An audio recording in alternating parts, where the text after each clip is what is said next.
Good evening, Council. Before we start the formal business this evening, I would like to remind members of some housekeeping. You will be aware that COVID rates in Newcastle are increasing, and there are a lot of people in this room, so please avoid moving around or leaving the room where possible unless absolutely necessary, and wear masks when not seated, please. Could all speakers using the microphone please use the hand sanitizers and wipes provided on the lectern. The microphones will go on when you press the button, and please speak directly into the microphone. Given the amount of business on the agenda this evening, I would like to remind members to keep speeches and questions short. I will try to remind you when you have 1 minute left. And I will remind the collection buckets for Lord Mayor's charities are on the way out, so do chip in. Thank you. Moving on to the formal business. Agenda item 1, apologies. Thank you, Lord Mayor. We've had apologies from councillors Ashby, Beecham, Donaldson, Dunn, Hindmarsh, Hobson, Brian Hunter, Lawrence Hunter, Lovett, Lawson, Mendelssohn, Middleton, Postlethwaite, Rahman, Sheraton, Hazel Stevenson, Stokel Walker, Story, Webster and Wright. Thank you for those. Are there any other apologies? Yes. Alistair Chisholm. Are those the apologies? Thank you very much. Moving on to item 2, minutes of previous meetings. Unfortunately, the minutes of the meeting held on 6th of October 2021 were not included in the published agenda pack. These will be included on the agenda for January meeting of Council for decision. Moving on to item 3, official announcements. I would like to inform members that the Bishop of Newcastle will be leading the Remembrance Day service for the city on Sunday, 14th of November 2021. It is anticipated that the event will be similar to the traditional service held pre-COVID-19, with one exception. Please meet outside Brunswick Chapel for 10:30 a.m. Unfortunately, we cannot use the chapel this year before or after the service, and refreshments will not be served. All members will also be invited to Bishop Christine's farewell service in St. Nicholas Cathedral at 4 p.m. on Sunday, the 21st of November. At this event, she will also be awarded the Freedom of the City as agreed by a special meeting of Council in September. 25th November is White Ribbon Day. I will be joining Councillor Penny Evans and Councillor Cott to raise the white ribbon flag at the Civic Centre. I hope members will join with me in wearing white ribbon on the 25th and the 16 days that follow to show their solidarity for the global campaign to end male violence against women and girls. Any member who wants a white ribbon can either purchase one from White Ribbon UK, helping the charity with their funds, or emailing whiteribbon@newcastle.gov.uk, and one can be posted. I would also like to inform members that it is hoped that we can return to the traditional lighting of the Bergen trees this year. Details will be circulated to members when confirmed. Moving on to item 4, correspondence. We have no official correspondence today. Item 5, petitions. No petitions have been received this month. Moving on to item 6, public question time. We received one late question from a member of the public for tonight's agenda, and I have asked that a written response is given. There were no other requests made. Item 7, presentation. Director of Public Health. Can I invite the Director of Public Health, Eugene Milner, to address Council? Members will ask questions following the presentation, and may I ask that all replies be given together at the end, please. Whenever you're ready, Eugene. Your microphone's not on. I'll start again. Thank you, Lord Mayor. Thank you, members of Council, for the opportunity to speak to you this evening. Can I start by offering an apology that the annual report didn't appear in the agenda papers either, but was circulated subsequently. I hope that you've nonetheless had a chance to have a look at it.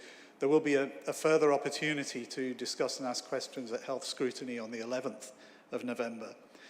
Can I also offer an apology that in some respects the report is a year late. My original intention would have been to have brought an annual report last summer, but one or two things intervened, and it became rather difficult during that time.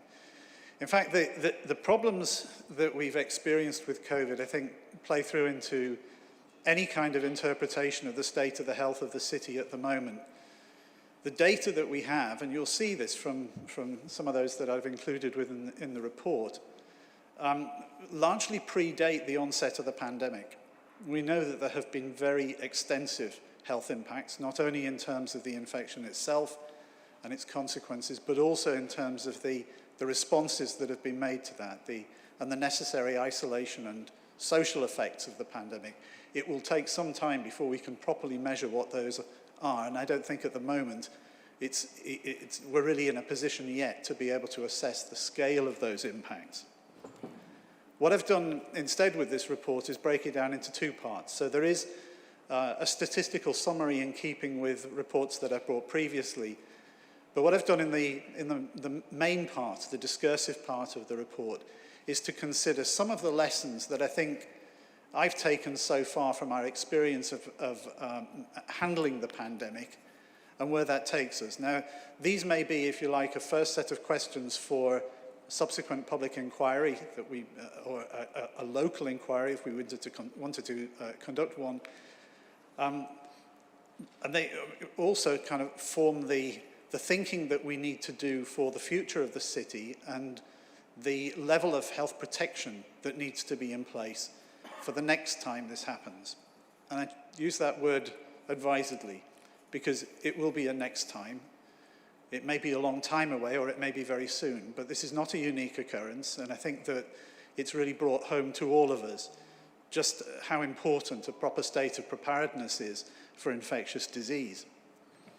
The piece that I would draw your attention to, rather than going through the report in huge detail, is the list of lessons that I feel I've drawn from our experience so far, which is on page 16 of the report.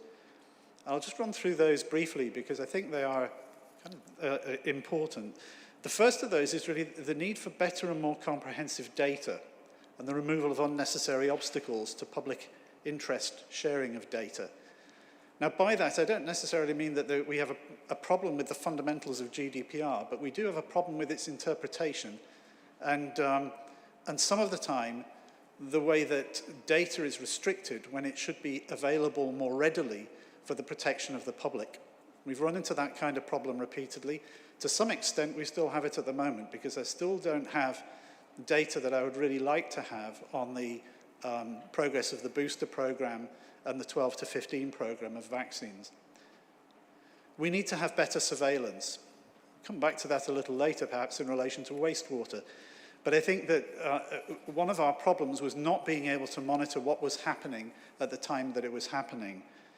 There was clearly considerable circulation of COVID in the city sometime before we saw our first recognized case in a citizen. And we need to be better at detecting these things more quickly. I think that's something that is really starting to be picked up in local thinking, and I hope national in the same way. We need to incorporate some of the innovations that have taken place during the last year and a half into the structures of health protection. The building of the Lighthouse Lab at Baltic Quays, the development of the integrated COVID hub with Newcastle hospitals, have frankly been an extraordinary development in a very short space of time and a remarkable achievement. I sincerely hope that that kind of development can become part of the future infrastructure of the UK Health Security Agency and can provide a model for the regional structure that we need to have. Where necessary in the context of that, as I said, we need to work with things that are good enough rather than the ideal options. I think there were probably opportunities for us to at least innovate with tests for COVID at an earlier stage than we were able to, and I think that slowed our response. It's rather different from the approach that was taken, for example, in South Korea, where they managed to roll out tests very quickly. I think our ability to respond at a local level was quite restricted. I think we could do better now than we were able to do at the beginning, but it was quite clear that some level of what we tend to refer to as non-pharmaceutical interventions, but other people would call lockdown measures, that some of those affected earlier would have impacted on the spread of the pandemic in the early stages. We need to think about how that sort of approach can be taken locally, and it needs to be done with the trust of local partners. Which brings me on to the next point, which is that I think the extent of collaboration that we've seen in the city across the sectors over the last year and a half has been extraordinary. It's been one of those really positive things that have come out of this, is that I don't think we've ever had such a good relationship between major institutions, business and others in the city. We need to plan and deliver on a cross-sectoral basis. When things have been less good, it's tended to have been because they were being done in a bubble. They were not being done in collaboration with other organisations. I think that has really been brought out for us. But when we do that, we need to plan with a much greater focus on inequalities. One of the things we've seen with the pandemic is that it has shown the development of inequalities in real time. Even where we've seen the emergence of a variant in a relatively affluent part of the country, very rapidly it has redistributed itself into a socio-economic pattern that we all recognise. And that's true also within the city, and we've seen it also in relation to the rollout of vaccines. We've done an enormous amount of work. This council has probably done more to try and address inequalities in vaccine distribution than any council I know of, and I've had that from external sources as well. This is not just a personal opinion. But even having done that, there is still a great deal that needs to be done to get a properly equitable spread across the whole population. I think it has demonstrated actually how much additional effort is necessary to be able to make that kind of that balanced approach work. We need to empower and strengthen communities more. The development of the community champions and the work that we've done in conjunction with communities, I think, has been a real asset. If we can develop and sustain that beyond the pandemic, again, that would be marvellous. And we need to think on an integrated basis about how we ensure preventive programmes are genuinely equitable. I think those are the main lessons that I've drawn at the moment. It's very much an interim set of thoughts about this, and I think there may be other lessons that need to be drawn that I've not identified, that you may identify, and that we will identify subsequently. But as a starting point, I think those are things that I would like to see properly explored. In the remainder of the report, as I said earlier, I have covered some broad indicators of health in the city, most of them pre-pandemic. There are some things that we have been able to see going on during the pandemic, for example, the further fall in smoking prevalence, which is gratifying. But we'll need to wait until next year or the year after to really understand where those are. I intend at some point to bring back a more comprehensive health protection report probably to health scrutiny rather than to the full council. By that, what I'm referring to really is the Section 7A elements of the current public health settlement, which cover screening, immunisation and prison health and how they impact upon us. The reason why I've identified that is that I think that some of the things that we've seen in relation to vaccine distribution really reflect issues that we we might want to pick up more broadly in the delivery of those services subsequently. And I should point out, those are services that are still currently commissioned and delivered by NHS England rather than ourselves. Can I remind you, Eugene, you've got a minute to wind up, please. I'm about to wind up, Lord Mayor. Thank you. Okay. So just to finish, there is a summary of the broad budget. At the moment, the public health grant has gone up to just over £24 million a year. That's a 0.67% increase on what we had previously. Until very recently, I thought that was going to have to accommodate the Agenda for Change pay rises promised in our NHS providers as well. But I understand that actually there is going to be some additional funding for those pay rises coming through the NHS side in this year, which is very helpful. Even so, we don't have a lot of scope for change within that. And I think one of the things that worries me about new funding coming down from the centre is that it's increasingly coming down heavily earmarked for specific purposes. Again, that's something we may want to pick up subsequently. And final point, very quickly as a side, having talked or touched on wastewater epidemiology, I thought it was kind of apposite to make a note that one of the great wastewater epidemiologists, John Snow, the father of modern epidemiology and anesthetics, who was responsible for those of you who've not come across him before, for understanding of the spread of cholera, started his medical training in Newcastle in 1832, and we still don't have a proper memorial for him in the city. It would be marvellous if we could do something along those lines and maybe link it to that future wastewater epidemiology surveillance that I think will be part of the post-pandemic planning we need to do. Thank you, Lord Mayor. Thank you. I am allowed to take 6 questions, so therefore I will invite 6 different councillors to come ask those individual questions. First, Councillor Avery. Just bear with me 1 second, Councillor Avery, yes.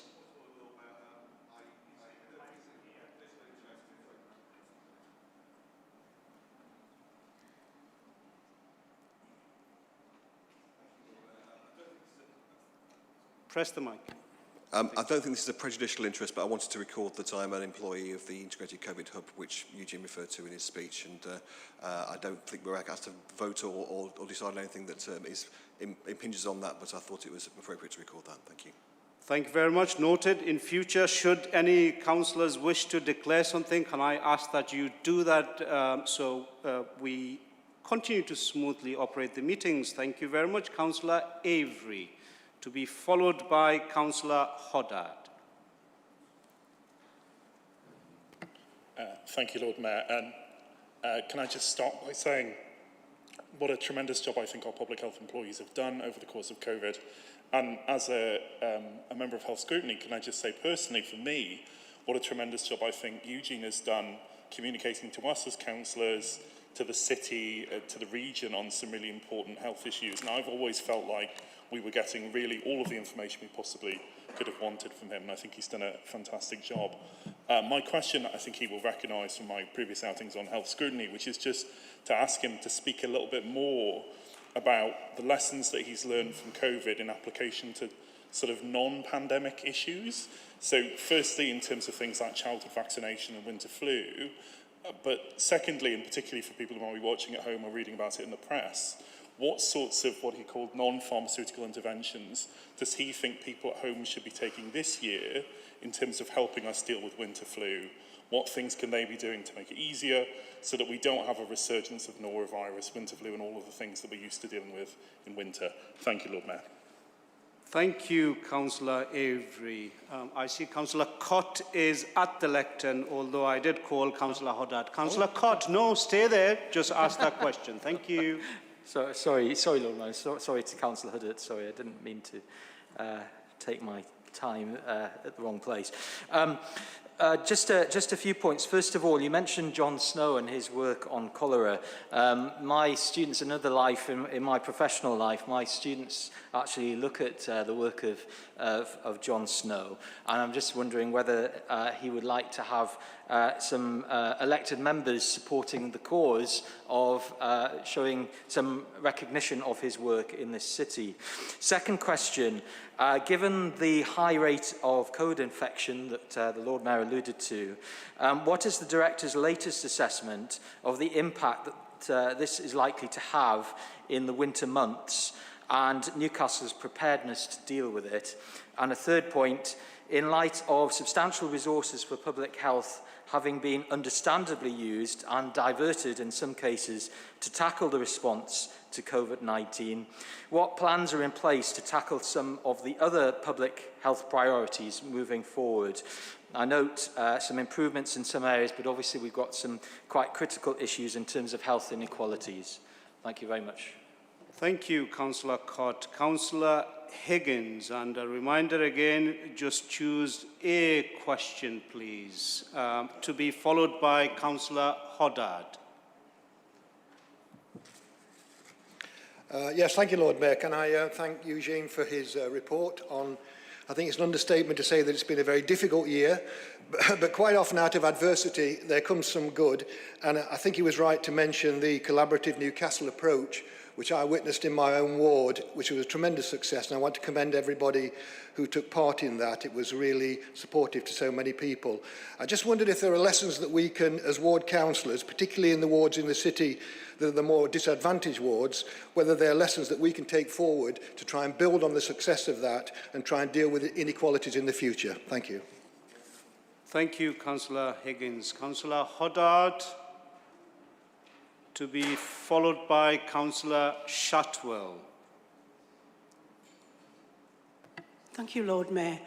I just wanted to ask a question about the people who haven't been vaccinated for various reasons or who may have refused, and what the connections are there with areas of deprivation and minority ethnic groups, Eugene. Thank you. Thank you, Councillor Hoddard. Councillor Shotwell, to be followed by Councillor Taylor. Thank you for your report, Eugene. You describe your report as interim or provisional because there isn't yet enough information to see what the pattern of COVID's impact on our health will be, and that many of those consequences aren't yet visible. But you do give strong indicators of potential consequences, in particular that we should fear the consequences for inequalities and disadvantage. Elsewhere in the report, you remind us that deprivation and austerity were already key drivers of poor health in the city. So given the likely future severity of the consequences for inequalities, what do you believe the Council could be doing now to act on this, especially around poverty? And your summary, as you've just mentioned, suggests that one of the things we could do better next time is to plan and deliver with a much greater cross-sectoral focus on inequalities. And I just wondered if you could explain that a little bit further and what might this greater focus look like when it's successful. Thank you. Thank you, Councillor Shotwell. Councillor Taylor. Yes, thank you, Eugene, for a very thoughtful and detailed report, and thanks also to all your monthly reports to Health Scrutiny, which have been really valuable, and I look forward to a more detailed discussion of this report at Health Scrutiny next week. I wanted to concentrate on the issues where you've raised the concern, sort of more high-level concerns, particularly about data, how you think that might be resolved in the future, and also about the need for more local independence for public health in this area. So there seem to be a lot of problems because everything was being dictated from the centre. How do you think that should change in future? And just to give an example, do you think we should perhaps have a local store of equipment for emergencies so that we don't run into the equipment problem, the PPE problem that we did in the past? And just to say, I would also strongly support a memorial for John Snow, who I learnt about in medical school and certainly is a real pioneer. Thank you, Councillor Taylor. Can I invite the Director of Public Health to respond to those questions, please? Thank you, Lord Mayor. Second. In response to Councillor Avery, non-pandemic issues, non-pharmaceutical interventions, a very interesting topic. Members will be aware that effectively last winter we saw pretty much no flu at all. we also saw a much lower rate, certainly initially, of norovirus and diarrhea and vomiting outbreaks and so on. We have seen those start to creep back in. So that recently we've seen outbreaks of diarrhea and vomiting in care homes that we've not seen for some time before. And I think it's been a really interesting lesson in just how effective some of those hygiene measures are against the broader range of infections, not just COVID. The question really is how much we can implement of those whilst not interfering with the freedoms and social necessities of people who are living in care homes and so on. And I think that is a discussion that needs to be had with providers and with commissioners, and we need to think that through in more detail.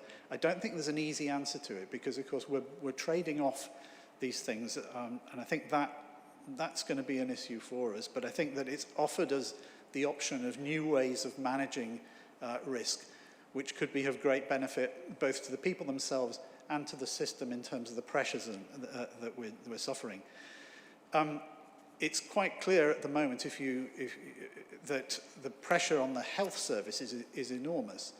Now, the other day I had some figures from a colleague that described the proportion of beds that was occupied by people with COVID, which at the moment is around about 5 or 6% of the total beds in the city, I beg your pardon, in the northeastern Cumbria.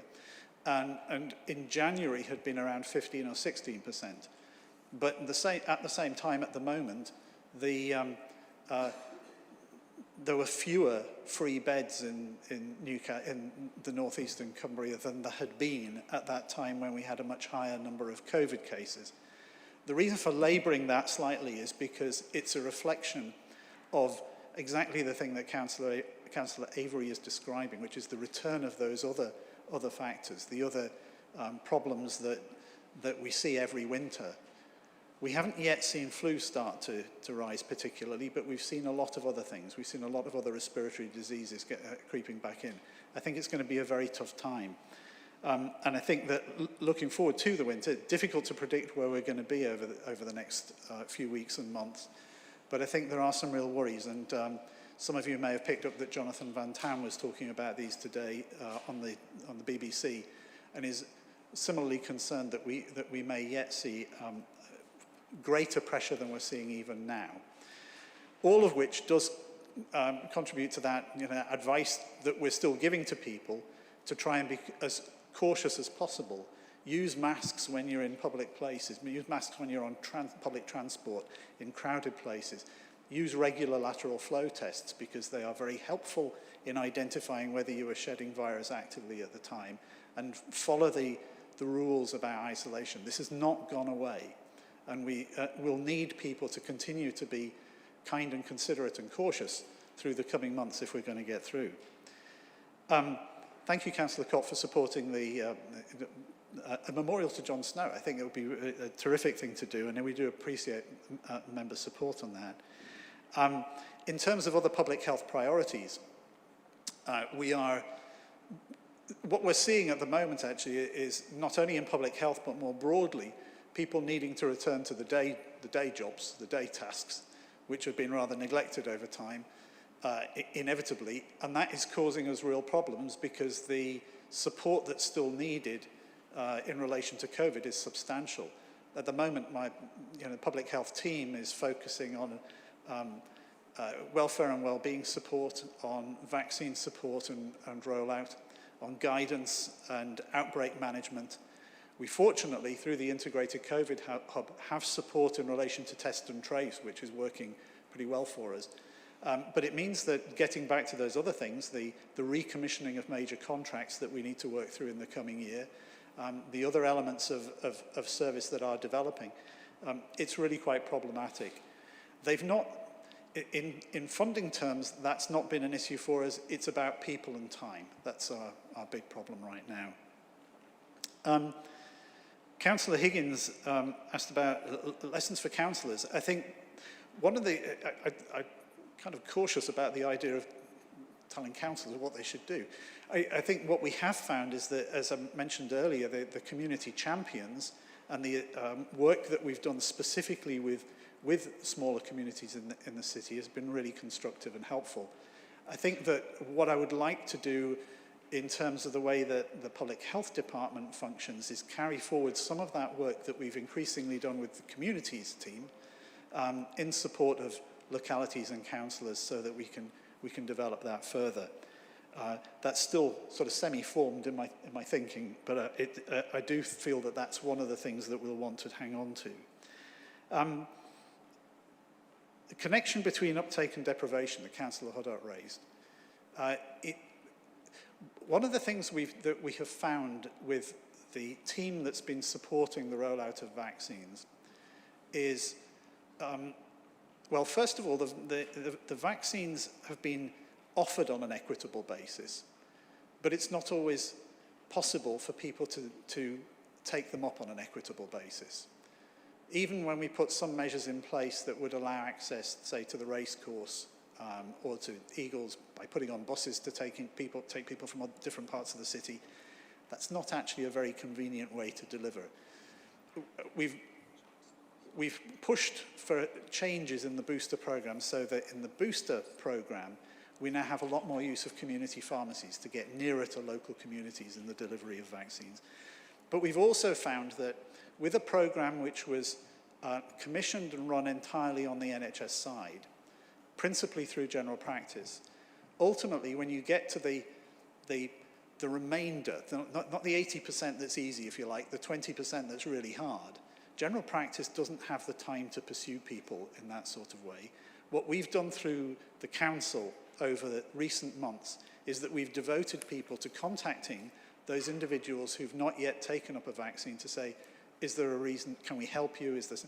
And what we found is that a significant proportion of those people, when contacted, are very happy to have a vaccine.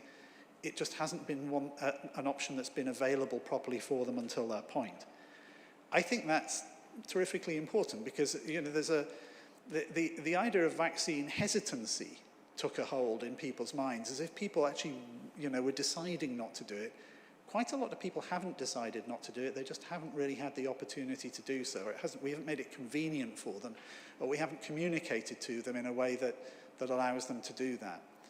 I think some of those problems reflect the services that are delivered more normally. In fact, I've seen exactly those sorts of problems in relation to the catch-up programme for the normal schools immunisations in the city. It illustrates as well why I think we need to plan on a cross-sectoral basis, because I don't think we should be trying to get the GPs to do all of that chasing. I think we can help them in doing that, and we can find alternatives. And if we were building that plan together, as we've increasingly done, it's far more constructive.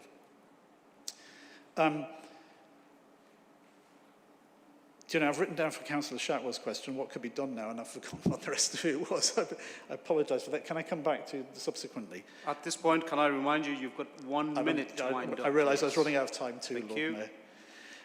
And the questions of data that Councillor Taylor asked, we can pick these up in health scrutiny and talk more about them. But I think that the example that I've been describing of getting in touch with people if they haven't had a vaccine, it illustrates it very well. We had to put in place data sharing agreements with every practice in the city to be able to do that. That's a slow and tedious process. It took us weeks to be able to do it in order to be able to support people. I think that there's a level of data sharing that people actually expect us to have in terms of supporting and serving their health and well-being. And I think we fail on that because we allow some of the administration to get in the way. As for stores of local PPE, I think that's part of the discussion we need to have about what preparedness looks like in future. I better wind up the Lord Mayor, if that's okay. Thank you very much indeed. On behalf of Council, I'd like to thank the Director of Public Health for joining us tonight. Thank you. Moving on to item 8, Pay Policy Statement for 2022-23. Can I call on Councillor Jackie Robinson to move the report to be seconded by Councillor Durant?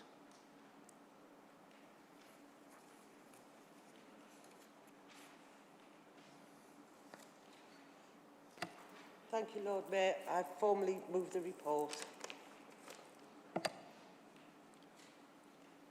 Thank you. Councillor Durant. Thank you, Lord Mayor. Formally second. Thank you, Councillor Durant. Councillor Cott, you have indicated to speak at this one. No, you don't wish to speak. Councillor Robinson, would you feel the urge to respond to anything? You haven't? You've got nothing? Okay, thank you very much. Does Council agree to the report recommendations? Thank you very much. Moving on to item 9. 2 questions marked for oral reply are set out on the agenda. Councillor Stone has now withdrawn his question. Councillor Hodda's question asks about initiatives to promote the replacement of domestic fossil fuel energy sources. Can I call on Councillor Kilgour to respond to the question, please? Thank you, Lord Mayor. Lord Mayor, I'm answering Councillor Huddart's question on behalf of Councillor Hobson, who has had to give her apologies tonight. I'll do my best to answer this and any supplemental questions, but this is not my area of expertise. So if I don't have the information to hand, I'll make sure members are emailed with a response. The first thing to note, I think, is that whole-scale change to the standards for new development can only be successfully achieved through new national legislation. So the new Future Home Standard should ensure that all new homes built from 2025 will produce 75 to 80% fewer carbon emissions than homes delivered under current regulations. The first stage will be to update building regulations to ensure new homes seeking planning or building regulation approval comply with the new standards from June 2022, and that all homes built after June 2023 must then comply. The new building regulation will improve fabric insulation, airtightness, yes, and increase the use of low carbon technologies, resulting in 31% less carbon emissions compared to current standards. In 2023, the government will then consult about technical aspects of the Future Home Standard before updating the regulations again to come into force in 2025. The new regulation will then be enforced through the current planning and building control approval process. In Newcastle, developers are expected to follow the local plan policy in the Gateshead and Newcastle Core Strategy and Urban Core Plan. Policy CS16 requires developers to demonstrate how domestic development schemes in large-scale planning applications will meet carbon reduction targets. These requirements ask developers to incorporate measures which reduce carbon dioxide emissions by a further 15% above that required by current building regulations. Further technical guidance is shortly to be issued by the Council to developers to further support this policy. The Council is particularly keen to show leadership in this area, and as such, in our project briefs for new housing, interested parties are now required to include energy solutions such as air source or ground source heating systems as part of their tender submission to ensure that all new build projects progressed by the Council will meet our climate change ambitions. A recent example of this being the award of contract to ENGIE for the development of 43 new homes in Newbiggin Hall.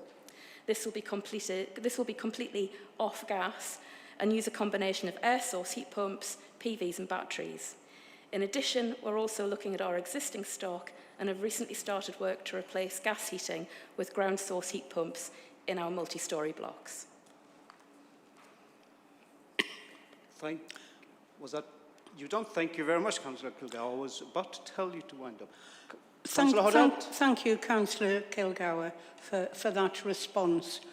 The question did ask about the Cabinet members' conversations, but what you've said is the Council will be issuing guidelines to developers. So I would hope that, as she hasn't quite outlined the conversations, she will come back and outline those things at a future date.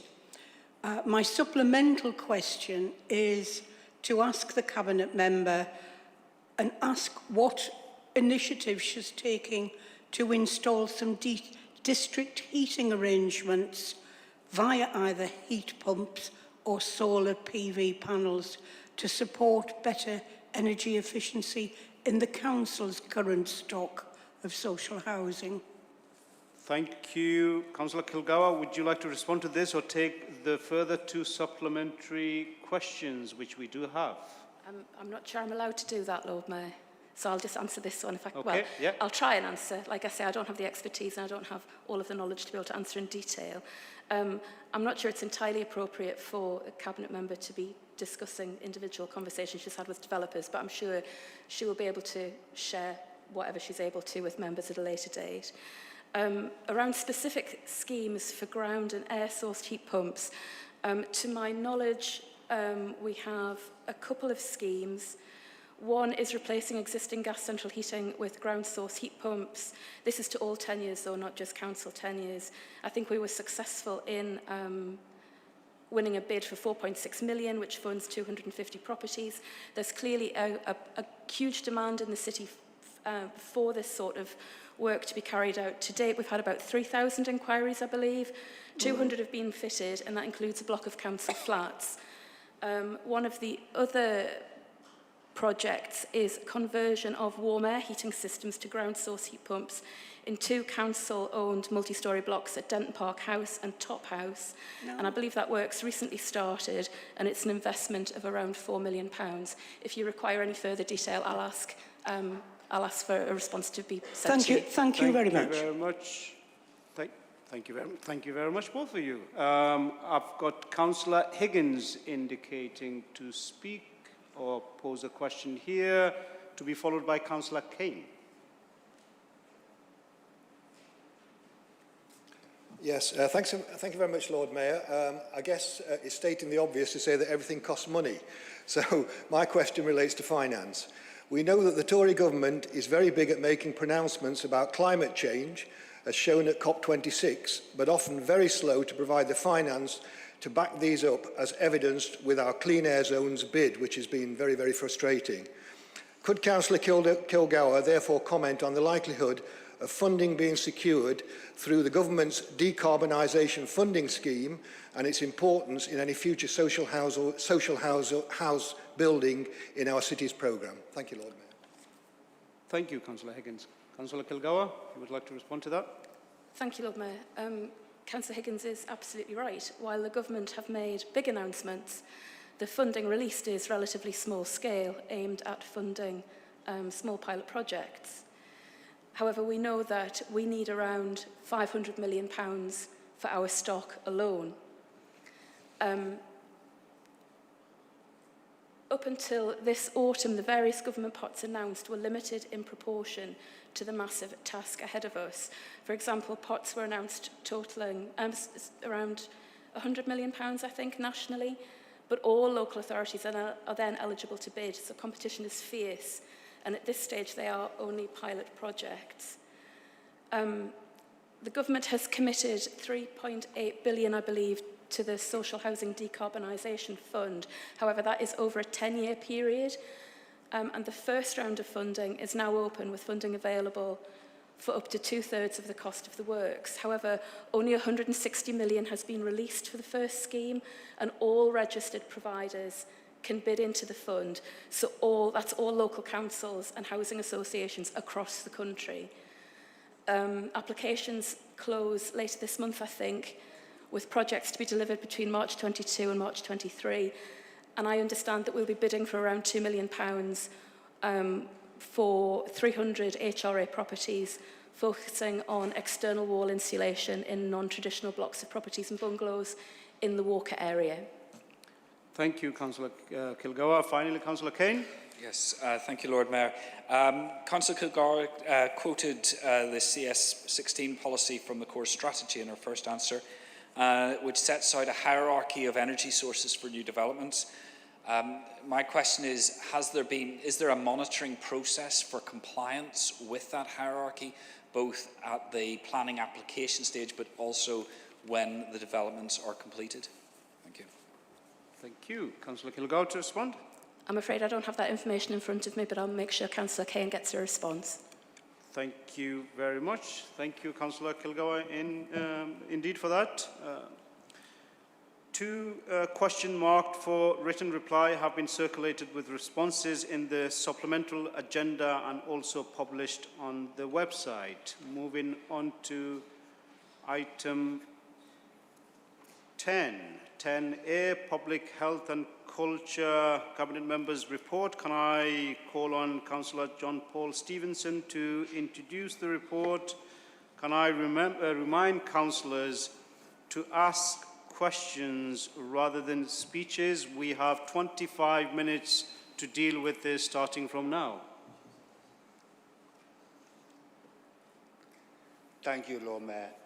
May I start tonight? It seems slightly perverse, by the way, delivering a report on public health in front of the Director of Public Health.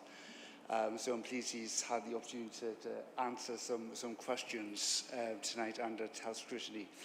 I would like to start by thanking all staff who've worked tremendously well over the last 18 months, pulled out all steps. And as been referred to tonight, I think Councillor Avery mentioned, I think we do owe an enormous show of gratitude to Eugene, the entire public health team, his deputy, Lorna. I think the leadership they've shown, the media engagement, the Chronicle Live videos have been absolutely exceptional. And I think it shows an enormous confidence in what we do in Newcastle. I'm pleased to present this report. It covers the new portfolio of Public Health and Culture. Previously it was Public Health and Neighbourhoods, but I think it's a welcome move to reconfigure the portfolios to closely examine the relationship between public health and the rest of the Council's work. I do see culture and health as very much interlinked. Indeed, a lot of recent cultural activities have promoted active lifestyles. We've recently hosted the historic Great North Run with a start and finish in Newcastle. Unfortunately, next year it's gone back to South Tyneside, but you can't have everything. TWAM also does a lot of community work in adult health and well-being. The impact of culture upon mental well-being is widely recognised, even if it can be difficult to quantify. We have already heard tonight how COVID has caused considerable strain upon our resources. There's lots of talk about a post-COVID world, and as Eugene mentioned, we are absolutely not there. We cannot be irresponsible. We are going into the winter season. We really need to urge people to maintain hands, face and space, but as well as another set of messaging, be considerate, be cautious, and to quote the 12th Doctor, be kind. For the benefit of Jacob Rees-Mogg, knowing someone doesn't stop COVID, and for the benefit of the Prime Minister, it's possibly a good idea to wear a mask when you're sitting in a confined space next to a 95-year-old. Events play a major part in civic life of the city, and they have a wide range of benefits. They enrich the lives of residents and present opportunities for participation, often in planning and development phases, and volunteering to ensure the events run smoothly and visitors to the city have the best experience. They make Newcastle a much more vibrant city and as such attract visitors, students and workforce while instilling an increased civic pride in those who live here and call it home. Thank you, Lord Mayor. I look forward to questions. Thank you very much, Councillor Stevenson. Can I invite Councillor Durant, who indicated to ask a question?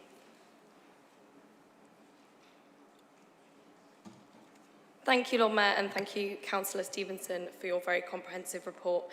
I was disappointed to see that the government did not back Labour's amendments to the Health and Social Care Bill, which would have given the Secretary of State powers to introduce new progressive tobacco control measures. I'd therefore like to know what progress has been made in Newcastle to tackle health inequalities caused by smoking. Thank you. Thank you. Can I invite Councillor Taylor? To be followed by Councillor Gray. Thank you, Lord Mayor, and thank you, Councillor Stevenson. Obviously, with COVID, a lot of other issues have had to be put perhaps on the back burner, although I know there has been quite a lot of work going, but we still obviously have a lot of problems with things like alcohol, obesity, drugs, deaths, mental health. I just wondered what you thought was the top priority that we should tackle once we've managed to get COVID a little bit better under control. Thank you, Councillor Taylor. Councillor Gray, to be followed by Councillor Ave. Thank you, Lord Mayor, and thank you, Councillor John Paul Stevenson, for your report. Could you expand on the point you made about the two aspects of the portfolio and how they link together, and how does the cultural sector support well-being? Thank you. Councillor Ave, to be followed by Councillor Barnes. Thank you, Lord Mayor. And thank you for the report. Is cultural led regeneration of Newcastle a top priority for the Cabinet member? And does he believe that Newcastle Culture Investment Fund is going to help us achieve that? It is brilliant to see Newcastle as the host city for many large sport and cultural events.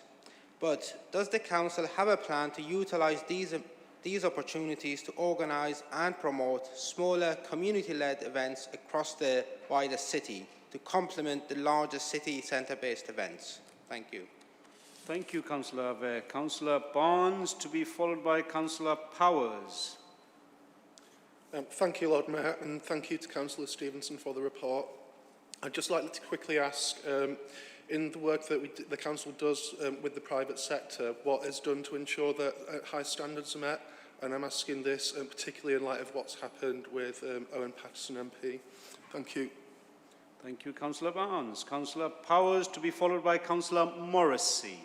Thank you, Lord Mayor. And it's well noted in the Cabinet Members' report around the success of Urban Green and bringing some fantastic events to the city. A great achievement Urban Green was by the administration, and I remember how bitterly it was opposed by the opposition. Can I ask the Cabinet member, given the success of the events that they're putting forward and the income and excitement that's bringing to our green spaces, how does he foresee that relationship developing further, and what benefits do you think that will bring to our green spaces in the city? Thank you, Councillor Powers. Councillor Morrissey, to be followed by Councillor Frew. Thank you for the report, Councillor Stevenson. You identified that recent sexual health consultation carried out by the public health team is being redesigned.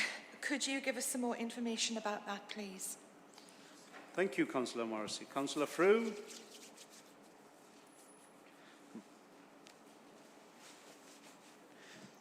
Thank you, Lord Mayor. Thank you, Councillor Stevenson, for your report. A question I didn't get to ask at overview, and is on a similar track to Councillor Taylor's, but with a different angle. I was quite concerned throughout COVID about the well-being of people who need support from the drugs and alcohol service. With the isolation and the additional stresses of COVID, I was worried that this would create more demand and sharper demand. So I'd like to know how the services had adapted throughout COVID and what they were doing to reach what is usually quite a difficult to communicate with and support population, and how that changed. Thank you, Councillor Frew. Can I invite Councillor John Paul Stevenson to respond to those questions, please? Thank you very much, Lord Mayor. The difficulties with people with short, snappy questions is I have minuscule time to write a response. So forgive me if some of my responses are quite brief. Councillor Durrant, I think, asked about health inequalities caused by smoking. Absolutely correct. Newcastle, we continue to, through Smoke-Free Newcastle, of which I'm the chair, we bring together various agencies to share good practice, share concerns and challenges.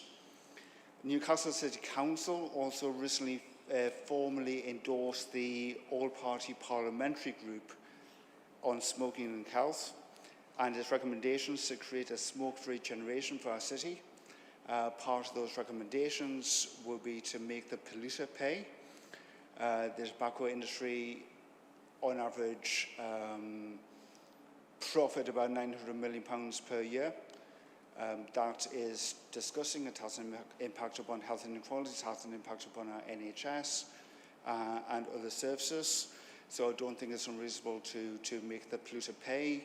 Part of the recommendations we have supported is to lobby to raise the age of sale from 18 to 21.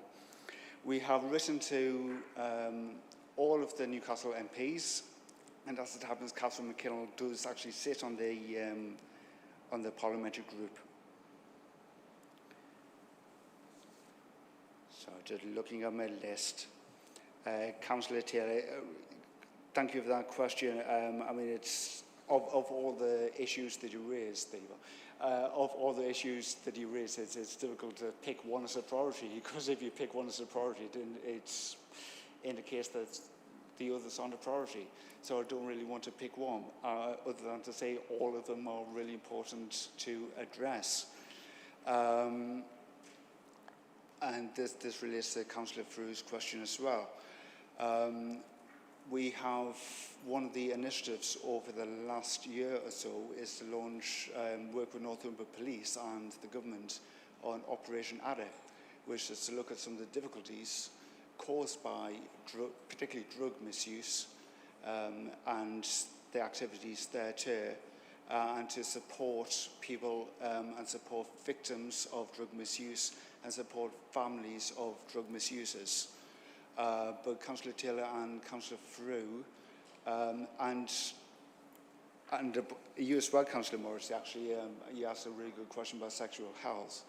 I think that is one I would get back to you with more detail on. I think I will ask I will work with the public health team and reply to you in more detail by email. Councillor Gray is about how I think you wanted me to expand upon how culture and public health interlink. Absolutely, and this is what I said in the introduction. And TWAM do a lot of really good work, particularly. I don't know if I need to declare an interest to the Council and the Vice Chair of the Strategic Board at TWAM. But they do a lot of really good work in terms of supporting people with dementia. They do some clinical interventions. They work in care homes with really good success rates. They also do a really valuable project called the Pea Green Boat Project. I don't know if any councillors are aware of that, but they work with refugees and asylum seekers to enrol new residents of Newcastle on core museum values and education, which enhances employability and it enhances the sense of home, a new place of home and belonging. Councillor Ali asked about the Newcastle Cultural Investment Fund. Absolutely, as I said, culture is very much a part of the city. It's very much of our identity as a core city. It shows we're a vibrant city. It brings and it supports the hospitality sector. In terms of the Newcastle Culture Fund, which is the principal mechanism by which the City Council invests in the culture sector in the city, and we have agreed to invest in the Culture Fund for 5 years, for the next 5 years. The Community Foundation, who administrates it on our behalf, invites applications for grants from the fund once a year, normally towards the end of June or the beginning of July. And that is, I think, distributed by the communities team and the CVS.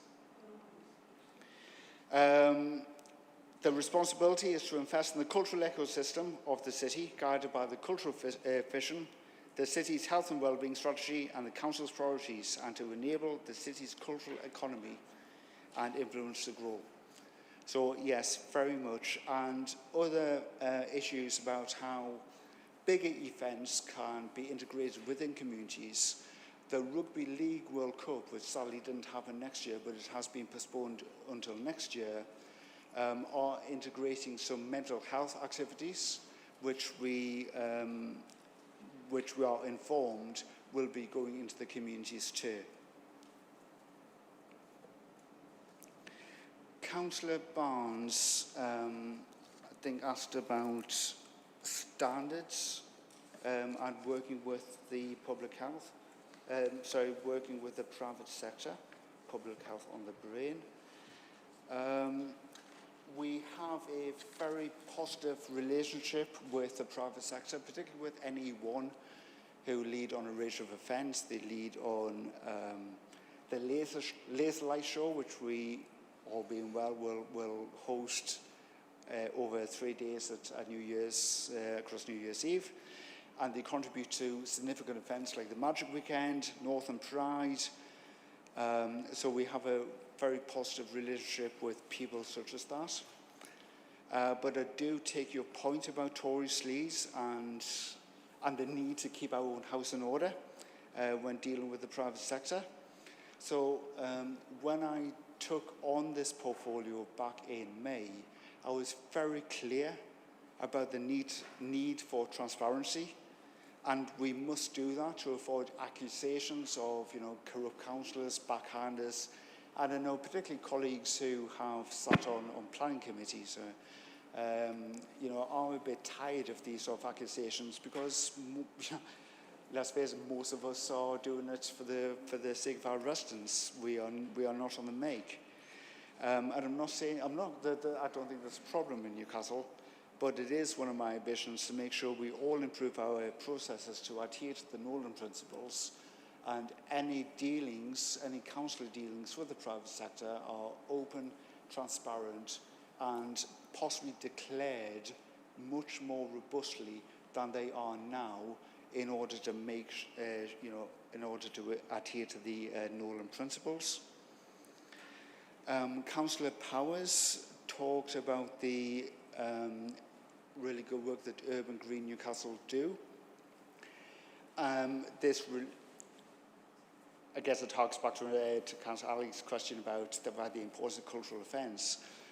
It's absolutely, it gives that vibrancy, it gives our young people something to do. Thousands of people attend festivals like This Is Tomorrow.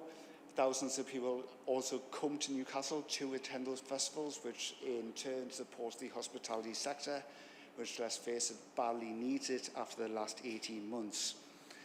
I've also very much commend ward councillors who represent residents to Urban Green when appropriate.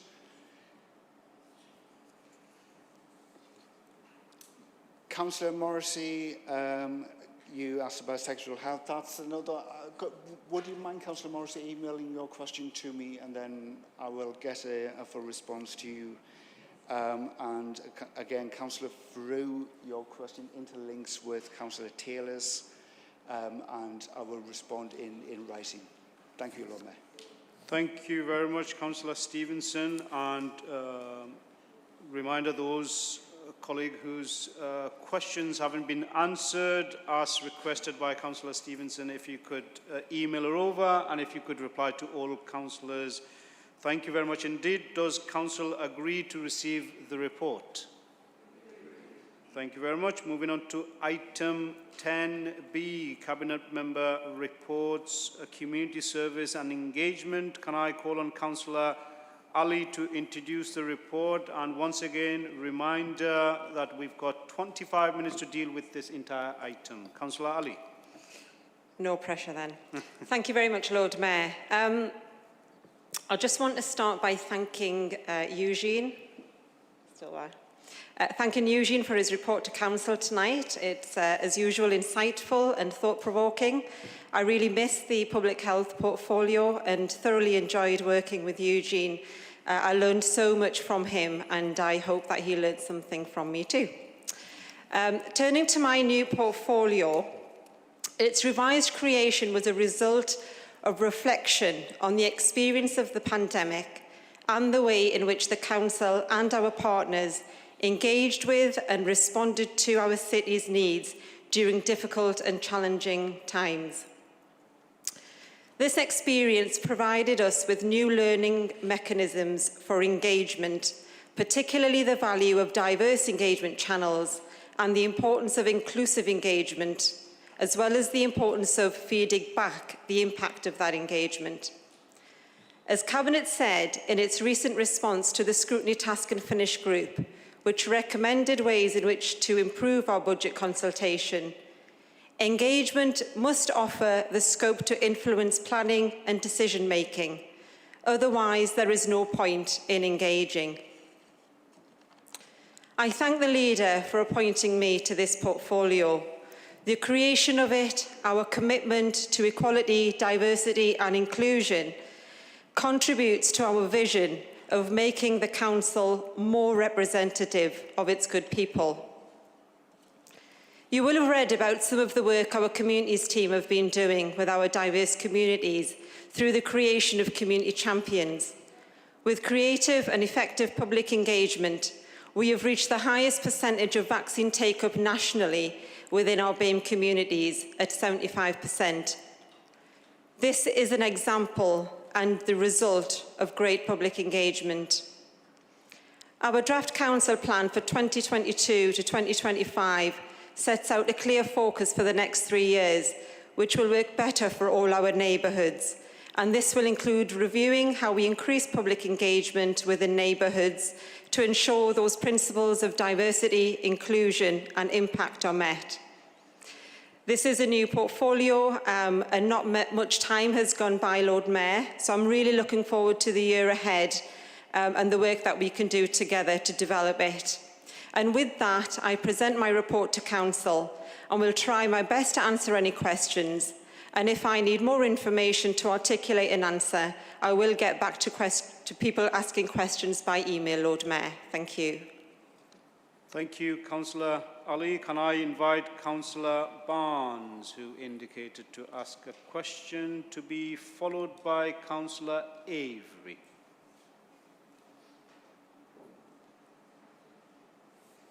Thank you, Lord Mayor, and thank you to Councillor Ali for the report, which mentions the now successful bid for £20 million in funding for leisure facilities in West Denton. I know from conversations with residents that they're delighted by that news. So I'd just like to ask what the interim plans are in the meantime until the new facilities at that site are actually built. Thank you. Thank you, Councillor Barnes. Councillor Avery, to be followed by Councillor Ferguson.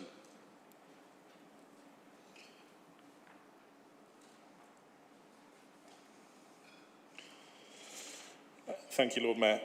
So my question is to do with asking the Cabinet Member to give us more information on the pay gap as well as the staffing gap. And by that I mean the gap in recruitment, because we know a lot of ethnic minority communities are underrepresented in our staff, not just visible minority communities, but also religious minorities, people of Gypsy, Romani and traveller backgrounds. We do know struggle to come in through traditional processes. So if the Cabinet Member could just say a bit more about what we're doing to reduce the pay gap, what we're doing to reduce the staffing gap, and to ensure that our staff represents and is fairly paid across all of the communities in our city. Thank you, Lord Mayor. Thank you, Councillor Avery. Councillor Ferguson, to be followed by Councillor Ellis. You're passing over to Councillor Hall. Councillor Hall. Yes, thank you very much, Lord Mayor.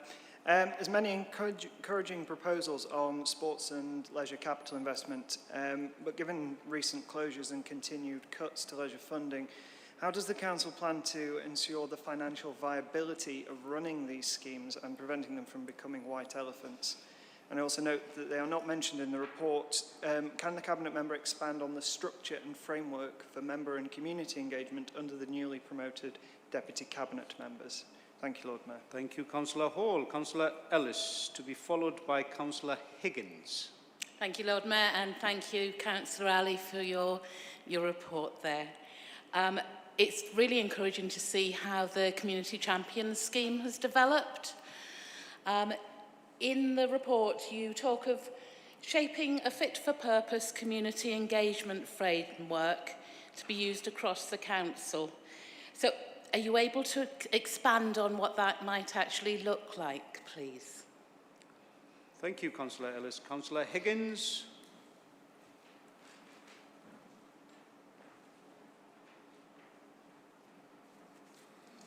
Yes, thank you, Lord Mayor. My question relates to young people, because I was a young person once.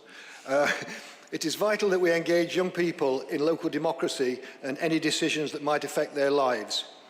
The Newcastle Youth Democracy Group is an exciting development building on the work of the previous Youth Council. However, it is vitally important to include the views of young people from our more disadvantaged communities, which has not always been the case in the past. Could Councillor Ali therefore explain how this will be achieved through the current review of the youth election model? Thank you very much, Lord Mayor. Thank you, Councillor Higgins. Can I invite Councillor Ali to respond, please?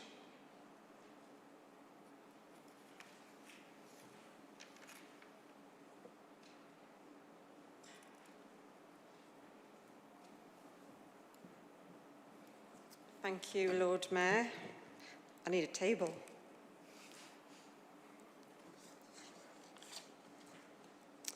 Thank you. I hope I've got the order right. So just starting with Councillor Barnes regarding I'm so excited about it, about actually getting this bid. So just to start with thanking Sue and her team from the Council for the excellent work that was put into putting that bid together, and a direct response to the outer west of the city in ensuring that all of our children, young people, our adults continue to have access to swimming facilities. But the bid actually extends further than that.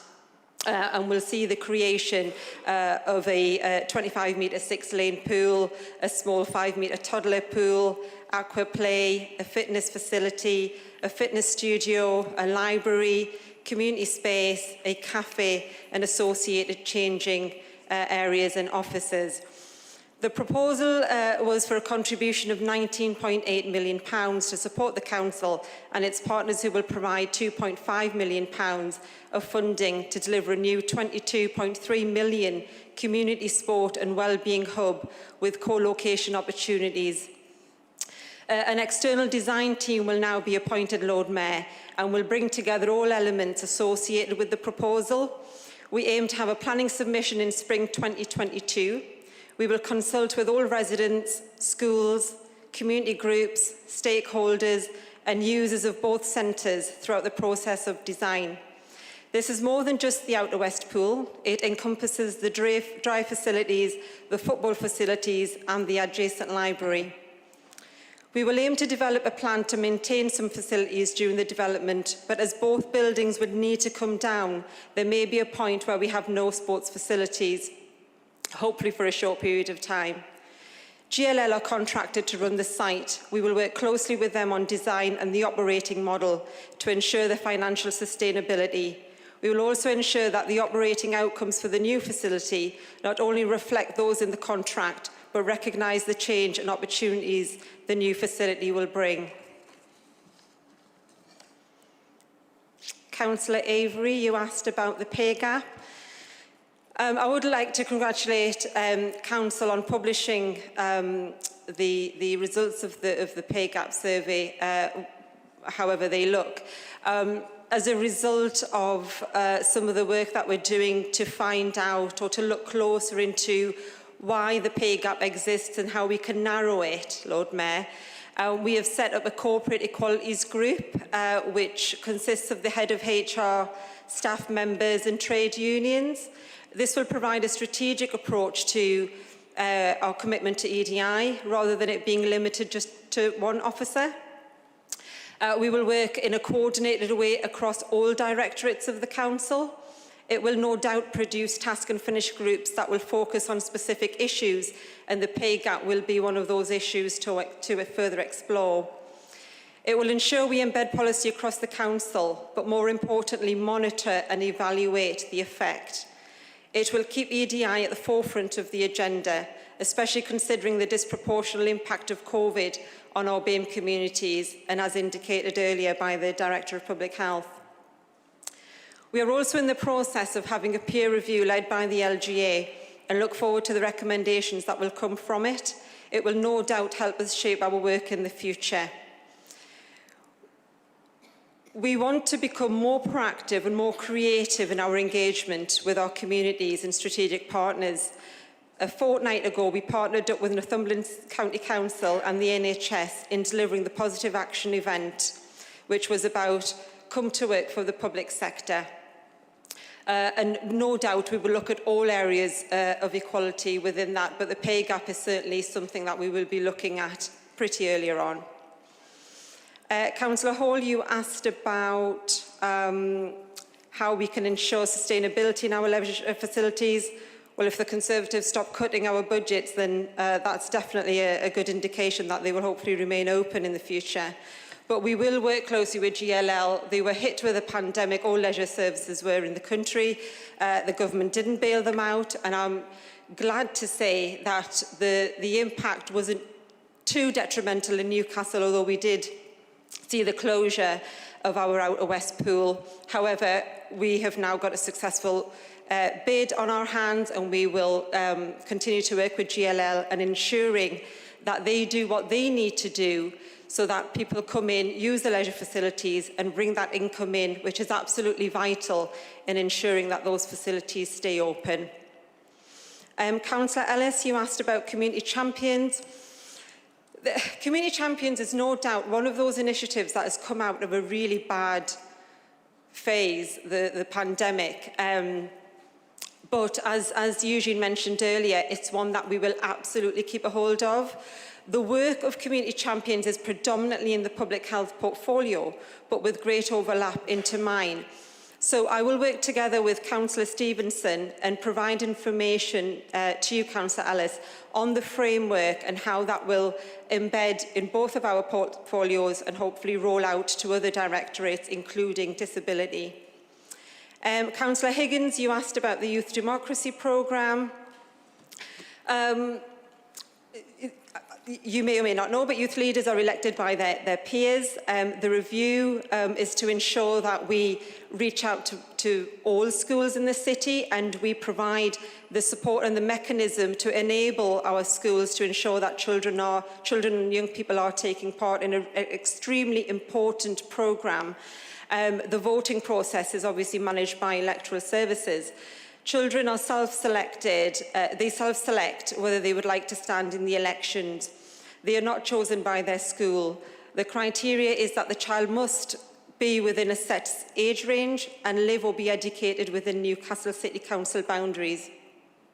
All middle and secondary schools in Newcastle are invited to participate in the process by sharing information to students in the first instance and then become a polling station. Children can self-select to stand for elections more than once. Elected youth leaders stay in office for 2 years. There are 4 members of Youth Parliament and 14 youth councillors. The NYDG is therefore issue-based, as there are not enough elected youth leaders to represent each city in the ward, or each ward in the city. NYDG has political debates. However, youth leaders do not represent any political parties when representing NDYG. It has a task and finish group called Young People's Union. This is an issue-based forum determined by children living in the city. We have seen an increase in the diversity of our children that participate in the elections and are also elected. My own daughter was elected as the deputy leader a few years ago. And really welcome the fact that the group was so diverse and welcoming, and all of those people became excellent role models for other children in their schools. I have data, Councillor Higgins, that I can send you, and some graphs on the diversity and the age ranges of those young people. I think I've answered all of those questions, Lord Mayor, but please do email me if there's anything else that you would like to know. Thank you. Thank you, Councillor Ali. Does Council agree to receive the report? Thank you very much.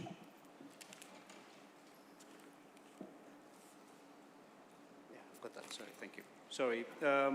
Moving on to item 11, appointments. There are no appointments for this meeting. Oh.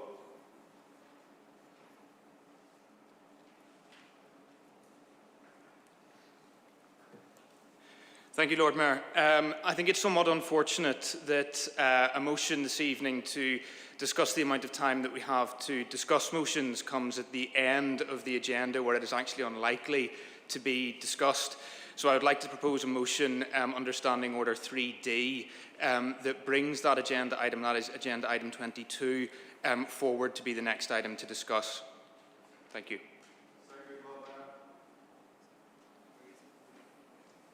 Okay, do we, there's a motion that's been seconded. Is this agreed? No. Do we need a vote on this?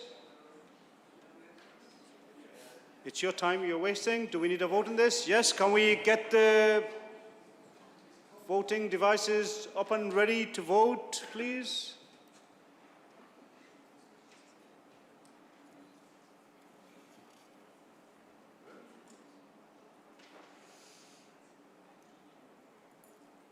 Okay, if you're not able to access your device, then do indicate by holding your hand and I'll come back to you to get your answers.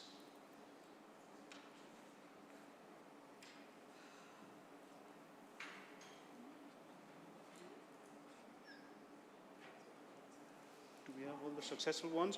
Okay, let's start on the left-hand side. I've got 1, 2, 3, 4 hands up. Is that a yes or no? Yes. Is that a yes? That's a yes. Yes. Okay, so 5 yeses. Who couldn't vote? On the left-hand side, on the right-hand side, I've got 1 hand. No, 2 hand. No, 3 hand. 3rd hand was a no. So 3 no on the right-hand side. What does that do to the numbers? So that's a no. Okay, can we move on to item 12, notice of motion? And the first one to discuss is rats across the city. Can I invite Councillor Smith, who is to move this motion, to be seconded by Councillor Donnelly? Councillor Smith.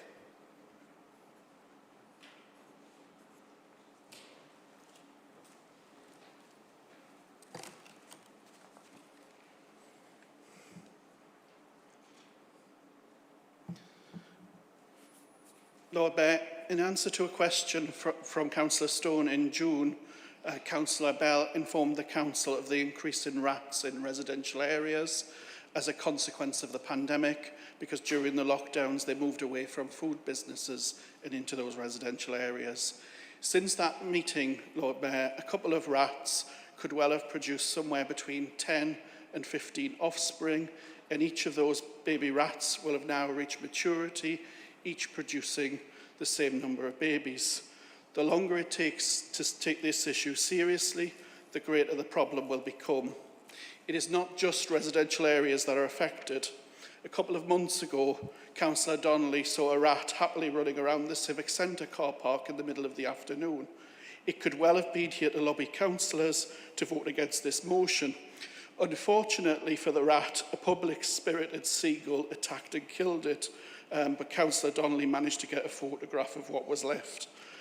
Since submitting the motion, I understand that Sunderland City Council has announced and subsequently suspended charges for dealing with rats.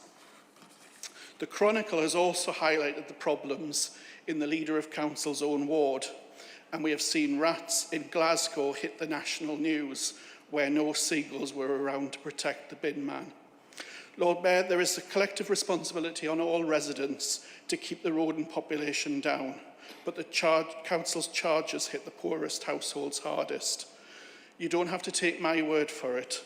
Beth from Arthur's Hill put it perfectly when she spoke about the costs for residents. She said the problem is not specific to their property or a result of their own waste disposal habits. But not only is the charge of £84 unaffordable for many local residents, this piecemeal approach to controlling an area-wide problem is also clearly ineffective. Lord Mayor, I note that Councillor Cott has proposed an amendment to the motion, and I'm happy to accept this. I urge councillors to vote for the amended motion and for Cabinet to look favourably on the proposal to help protect residents from the rodent invasion. Thank you. Thank you, Councillor Smith. Councillor Donnelly, you are seconding this motion. Are you reserving the right to speak? Yes, I will reserve the right to speak. Thank you. The amendment has been... Oh, okay, yes, of course. Councillor Cott, you were moving an amendment to be seconded by Councillor Ferguson, I have here.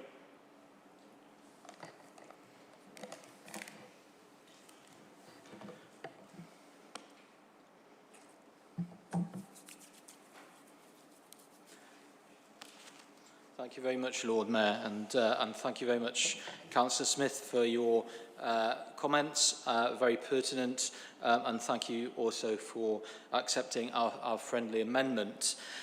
This is a great crisis. It's a crisis which is one of the crises caused by COVID-19, with an almost 40% increase in reports of vile vermin in 2020-21.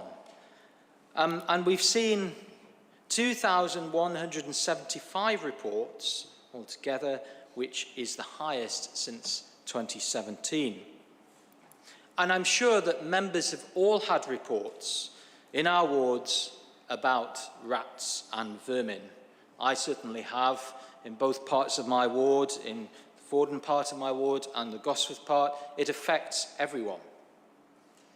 And I believe that the public wishes to see us taking some action.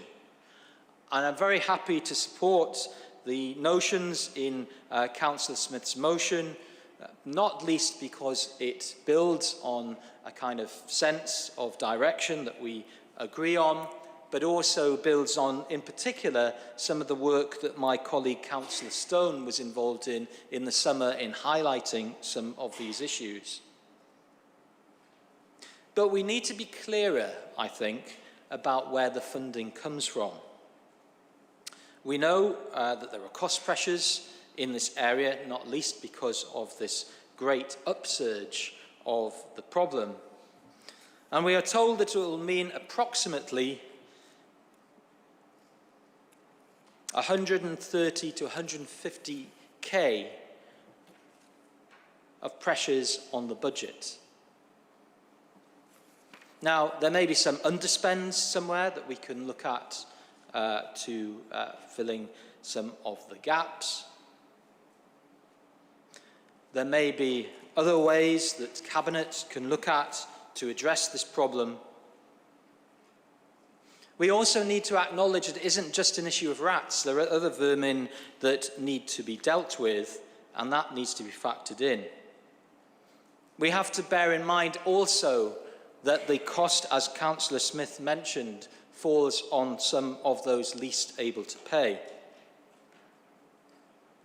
And we also need to be aware that this service is operating in a deficit already of about 30k, which suggests that this cannot be a commercial service.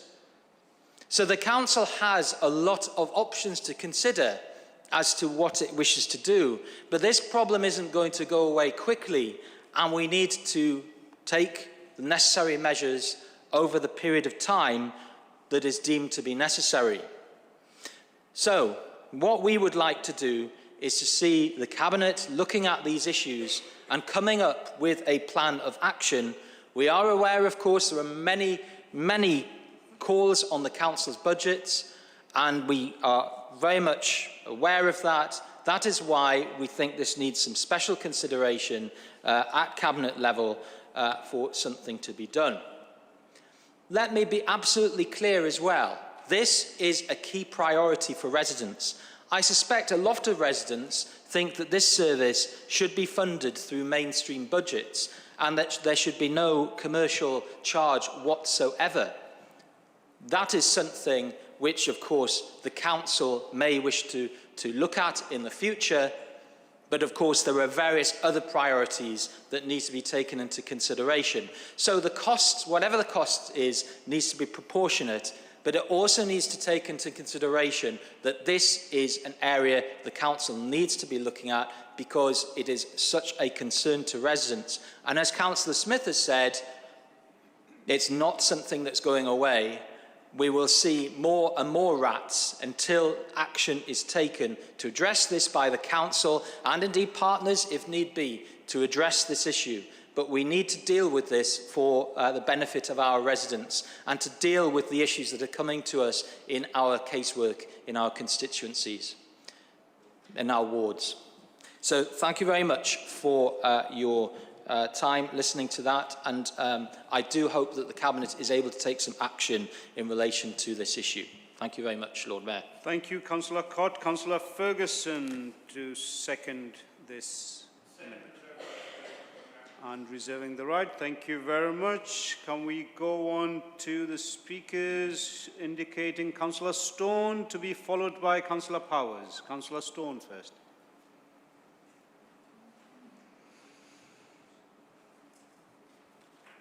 Thank you, Lord Mayor. I'm grateful to Councillor Smith for tabling the motion in response to my question to Council a little while ago on this issue. This is, as other speakers have noted, a real issue of resident concern in many parts of the city. Members of the public affected by it are understandably keen to see it tackled effectively. Given recent coverage in the Chronicle and elsewhere, I'm aware this is a particular problem in certain parts of the city at present. In my ward, we have not historically had a significant issue based beyond occasional sightings near Jesmond Dean, but we have had many more reports from many parts of the ward in the last 18 months. Some of this may indeed be COVID-related as the population has migrated beyond the city centre to the suburbs. When I've sought to assist residents who have reported the issue to me, many are taken aback when they are told by the council that the fee for pest controller call-outs is over £80, and many are clearly not able to afford this. The legislation on this was I believe is the 1935 Public Health Act, and this allows local authorities to recover the cost of treating, quote, verminous properties, but I believe that was originally intended to be aimed primarily at squalid, vermin-infested properties of businesses and slum landlords rather than on the individual householders. It's a significant disincentive to effective efforts to take action to address infestations in areas across a street or a neighbourhood if every affected household faces paying this charge. I can, however, report that in one neighbourhood in my ward, we've managed to tackle this problem quite effectively by inviting residents to let us know where sightings are occurring, so we've been able to pinpoint where the source of the problem is, and we've been writing to local businesses to take steps to address the generation of food waste or inappropriate refuse arrangements as might have been contributing to the problem. And clearly I accept there is a financial risk issue arising from this service area, and I recognise that there are many pressures on council budgets. I would, however, again, like other colleagues have mentioned the Sunderland example, where Liberal Democrat colleagues there first raised calls for action on suspending rat-related pest control charges in response to a local explosion in rat problems, and they were initially flatly refused. But a year on, the Sunderland Council has now recognised that they have a real problem with this, as we do here in Newcastle, and they've now agreed to take action to suspend the charges for a period of a year. That seems to be a council that's listening to its citizens, and not least to the Liberal Democrat opposition as well. So I would urge the council to follow that enlightened example from Wearside and hope they can do the same here as well. Thank you very much, Lord Mayor. Thank you very much, Councillor Stone. Councillor Powers to be followed by Councillor Allen. Okay, Councillor Allen to be followed by Councillor Bell. Thank you, Lord Mayor. All of us had to change our behaviour during the recent lockdowns as we adjusted to a pandemic. And rats also changed their behaviour as they moved from city centres, where they had ready access to food from bins, as well as rubbish that had been dropped by people, out into the areas where people live. They did this in search of food, and at the same time they encountered less people in the suburbs as we all obeyed the instruction to stay indoors. This made the rats confident as they searched for food, but unfortunately it has caused problems for residents who have not had to cope with the situation previously. For example, I've been contacted by an elderly resident who became very afraid to go into her back garden as a rat sat on her doorstep on a regular basis while looking for food. I've also been contacted by parents who've become nervous about allowing their children to play in their own back gardens because of the rats who have been quite confidently searching for food in the garden. This sudden influx of rats has terrified many residents who were not used to seeing rats in their gardens or in their local streets. But this behaviour is purely down to the COVID pandemic. It has nothing to do with residents encouraging rats by feeding them or by residents having untidy gardens. In fact, the residents who have spoken to me all have immaculate gardens, but these super confident rats have relocated to search for food in these gardens. I feel that we need to have a coordinated and helpful approach to deal with this worrying situation that is purely down to the pandemic and is not the fault of residents who are suffering at the moment. Thank you, Lord Mayor. Thank you, Councillor Allen. Councillor Bell.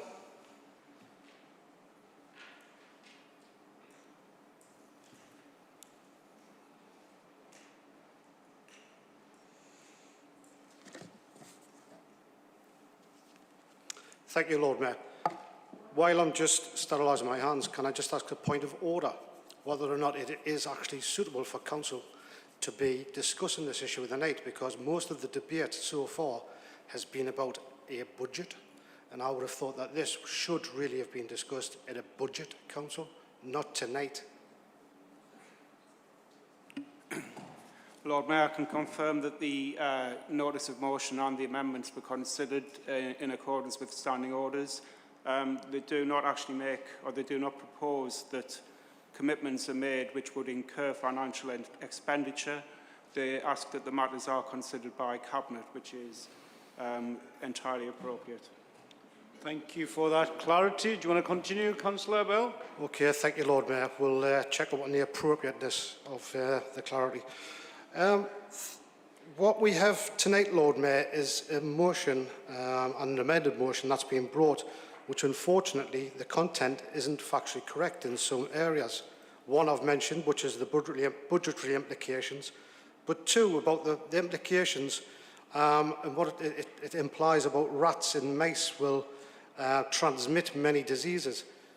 I have came across Veals disease because of my professional background and the need to be aware of Veals disease for your own protection, but also the protection of your staff, is one that is pushed throughout the Tyne Fire and Rescue Service and other emergency services. But it's not just down to coming into contact with rats, it's actually coming into contact with urine from contaminated animals. Rats is one, mice is another, cows, pigs, dogs. So it's not right within the motion to turn around and say that just because you may see a rat, that there's a danger of Veals disease. But saying that, Lord Mayor, I would still, and we do, have the utmost sympathy for anyone who has to go through any sort of pest infection, because this is concentrating most on rats and mice, but any sort of pest infection can have horrendous implications for the families. It is correct that there was 19% increase above the 10-year average in reports, requests and inquiries relating to rats to the Council in 2021. Rats are part of the urban and rural life, living in sewers, properties and open spaces. The number of rat reports fluctuates each year with factors such as weather, temperature, access to food and where rodents choose to nest, potentially affecting how many calls the Council receives, though the exact reasons are not clear. For this reason, the numbers are measured across a 10-year average, as years' comparisons may not offer an accurate picture of the problem. For example, from a low of 1,364 in 1819 to a high of 2,368 in 1516. Over the past year, we have seen the pandemic lead to an increase in number of reports as rats moved away from the areas with more food, from more food businesses which have been closed and into residential areas where the food was available. Coupled to people spending more time at home during lockdown, this has led to an increase to be more visible without necessarily meaning that there are more rats than before, because colleagues aren't looking at the 10-year average numbers. For individual residents and businesses, we offer a peered service in response to requests for pest control. The current charge is £84, covers up to 3 treatments. The Council Pest Control Service represents value for money and is competitively priced when set against private sector charges. The expenditure to resource and provide a Council Pest Control Service is covered by the income of the service receives. Income from private pest control work is circa 100,000 out of a total income of nearly 350,000.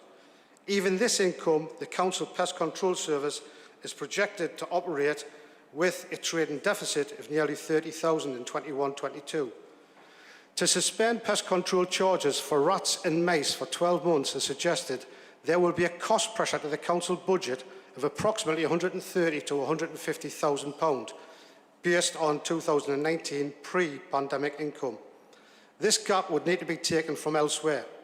In the current climate, the significant continual financial pressures driven by COVID, government budget cuts supported by the coalition government to start with, and the increasing service pressures across many council areas, this will be totally unacceptable.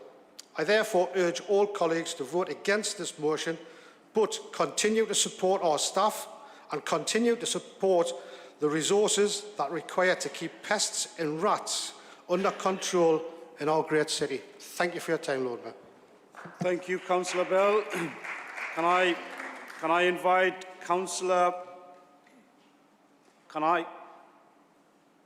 invite Councillor Ferguson, who reserved the right to speak on the amended motion?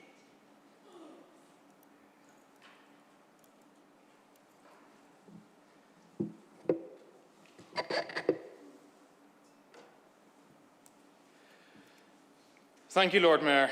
I don't intend to spend a lot of time talking about the experience that I've had speaking to my own residents in my own ward about this issue, because I would only be repeating the moving testament of councillors on this side of the hall who clearly care about the issue in front of us this evening. Instead, what I'd like to do is to run a number of figures past you, because Councillor Bell would have you believe that this is fundamentally unaffordable. Last September, in response to the coronavirus pandemic, the Council found itself with a significant financial shortfall and had to take management action in year to find £22.7 million of savings. The Council achieved that, and it did it through a number of measures, of which I would like to highlight just a few. Uncommitted directorate balances, £1 million. Uncommitted transformation funding, £0.7 million.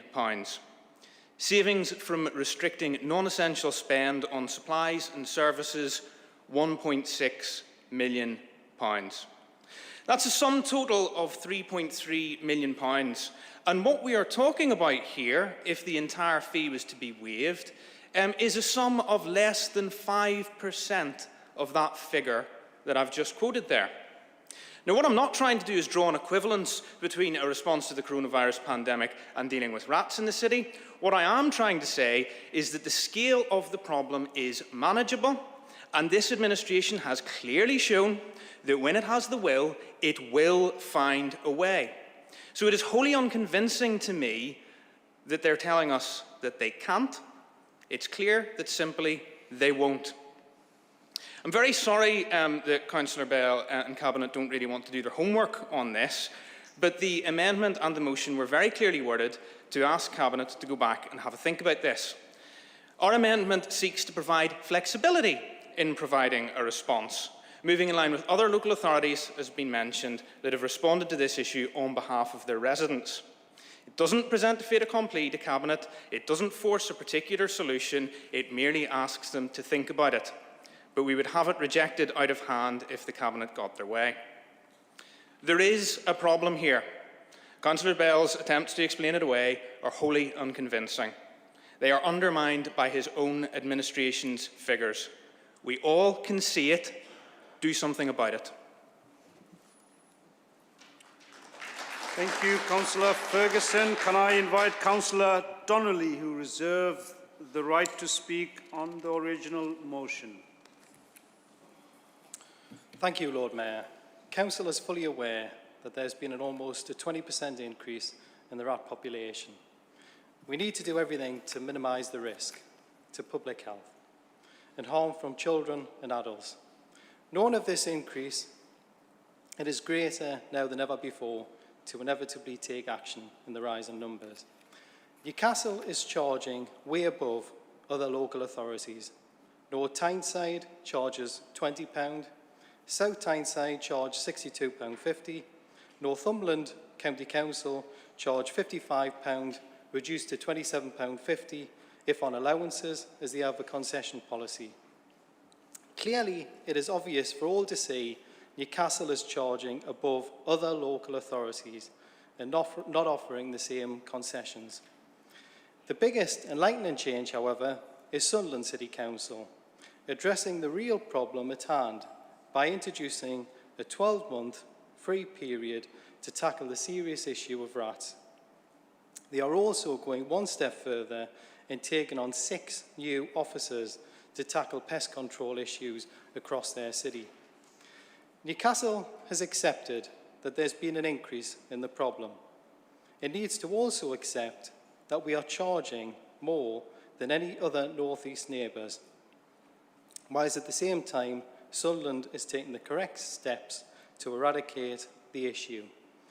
Let's listen to what the Deputy Leader of Sunderland City Council stated.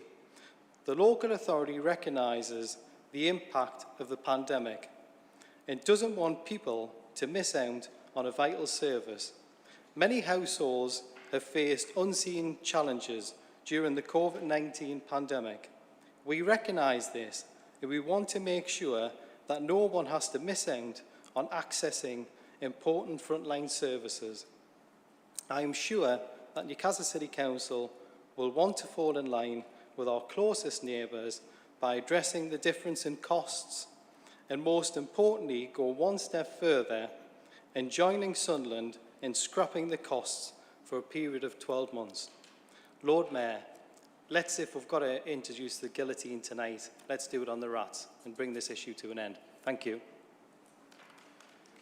Thank you very much, Councillor Donnelly. Can I invite Councillor Smith to reply?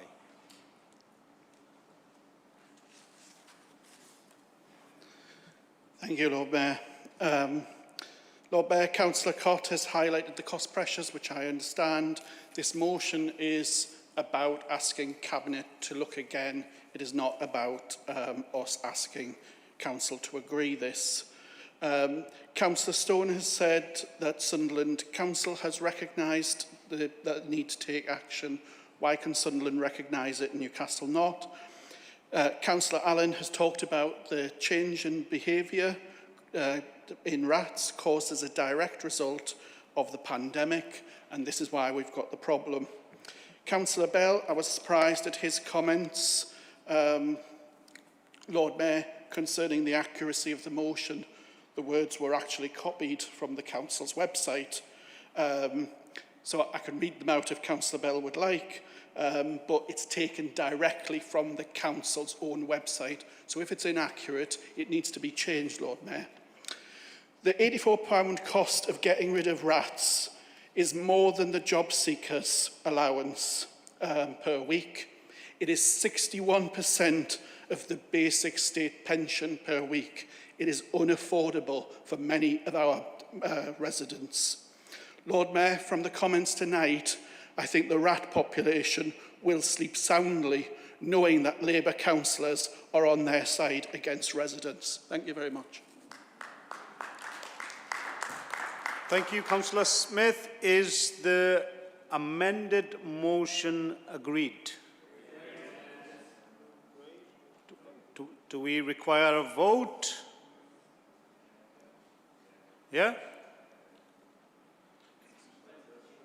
Vote in your devices, please. And again, those unable to use their devices, when you realize that, raise your hand. We will come to you.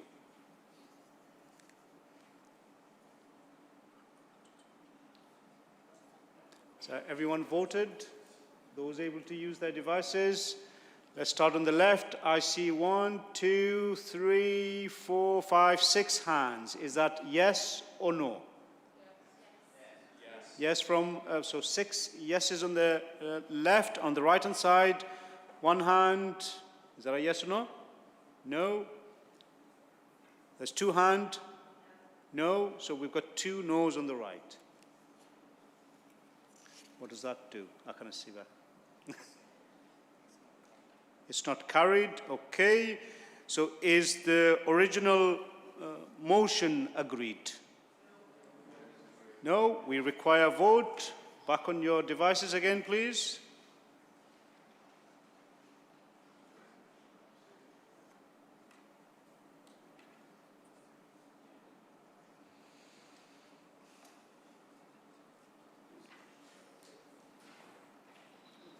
That everyone voted except those unable to use their devices. On the left-hand side, I see 1, 2, 3, 4 hands, 5 hands. Those on the left, your votes are? Yes, so 5 yeses to be added on the left, and on the right, 1. That's a no. That's a 2 no's on the right. So the motion has been defeated. It's not carried. Motion has lost. Can we move on to notice of motion? Agenda item 13, notice of motion, short-term lets. Can I invite Councillor Hoddard to move this motion, to be seconded by Councillor Ferguson?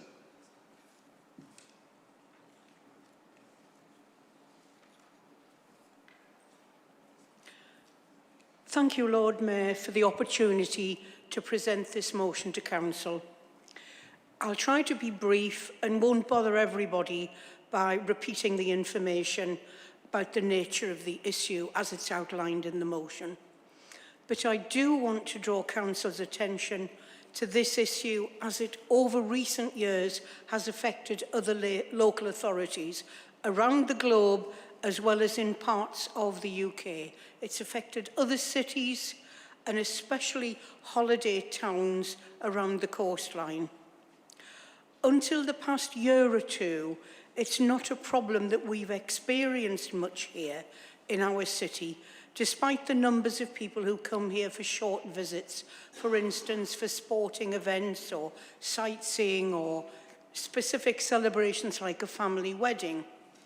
And like others, I'm sure I know of people who regularly have used agencies like Airbnb for short stays, as they provide accommodation with flexible arrangements for self-catering, etc. However, we do know from the experience of other municipalities that not all is well, which is why they've had to introduce legislation and bylaws, etc., to control and manage short-term lets. The reports of private rented sector tenants given notice to quit so that landlords can re-let at a higher rent to short-term visitors in popular holiday areas, which has happened particularly this year during the move to encourage staycations, is of particular concern. And in some areas, it has been devastating because of the shortage of alternate affordable accommodation.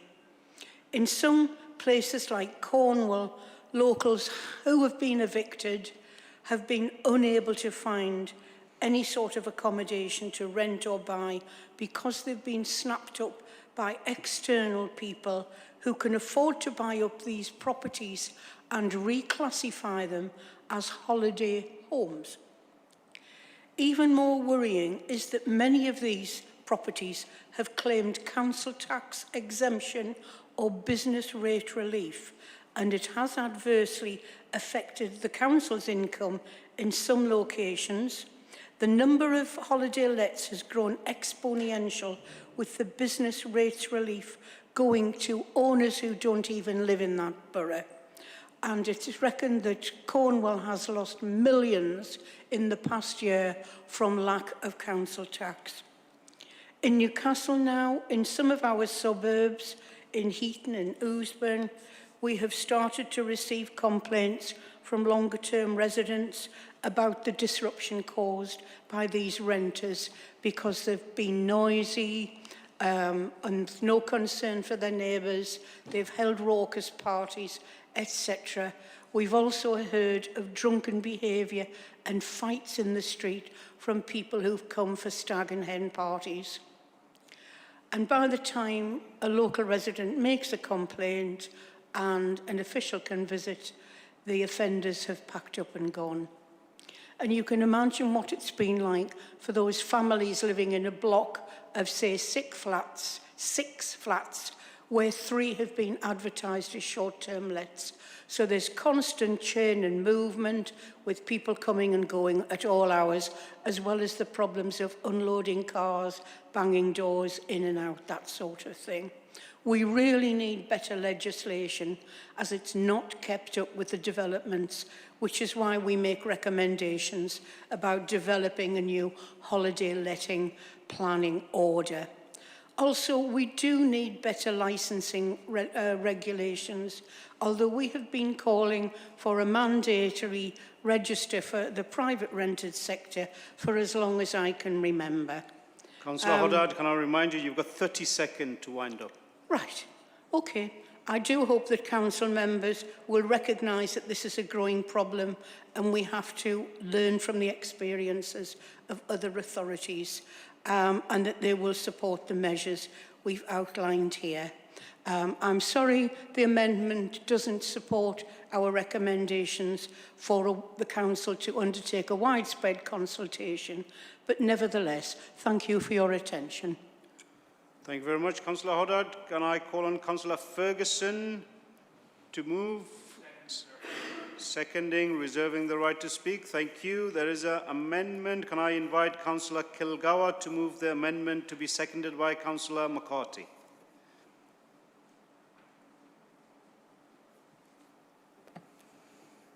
Thank you, Lord Mayor. It's important to recognise that as a city we welcome and value visitors, be it to enjoy our history, our culture, and I was going to say sport.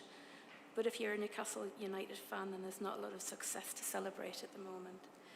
However, we do also have a shortage of affordable and socially rented accommodation in the city, and balancing the needs of those two sectors is something of a challenge.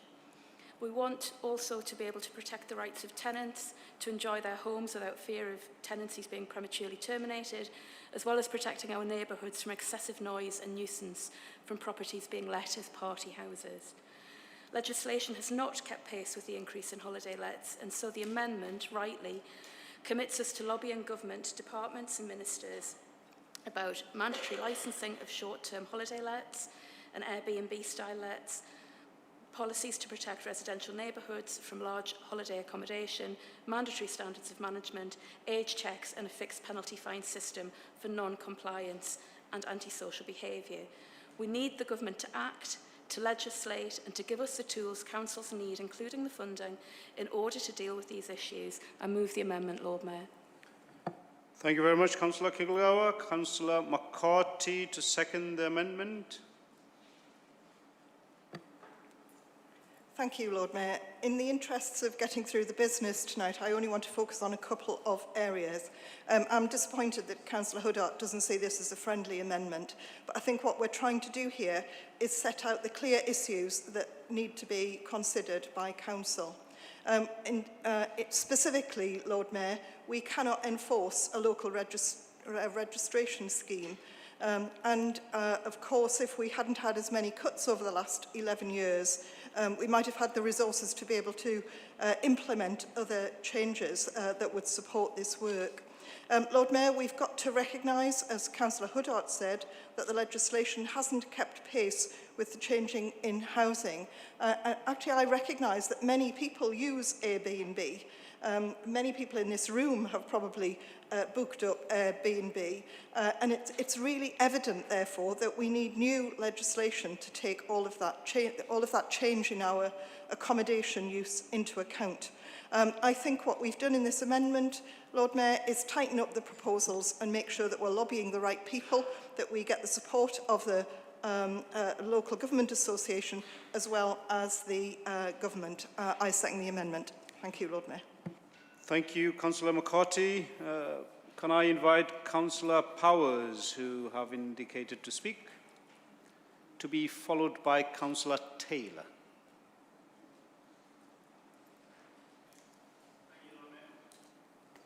Thank you, Lord Mayor.